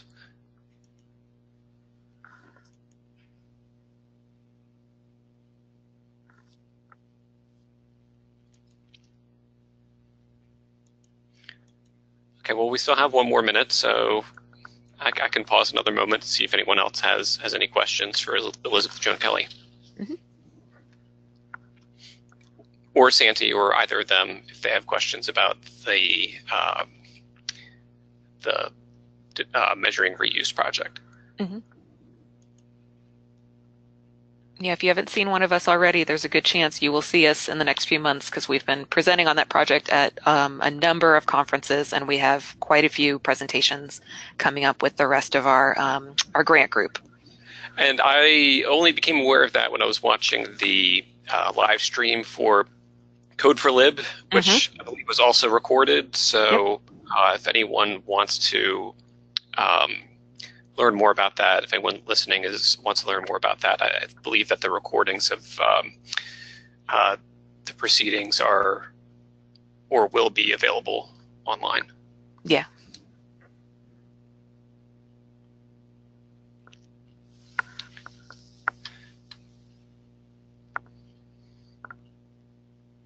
Okay, well, it looks like there are no more questions. So thank you very much, Elizabeth Joan Kelly. Thank you to all the presenters today. And I'd also like to thank Stefan Addo at ASIS&T, who's been working quietly but very diligently behind the screens, excuse me, behind the scenes to make sure that everything is running really smoothly. So thank you, Stefan. And thank you to all of you who came to attend and listen.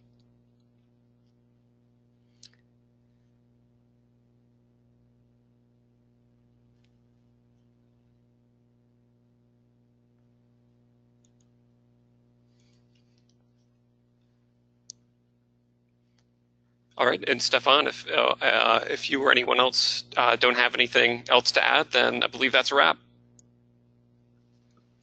Thank you, Christian, and thank you to our attendees for attending the 28th Virtual SIG-AH Symposium.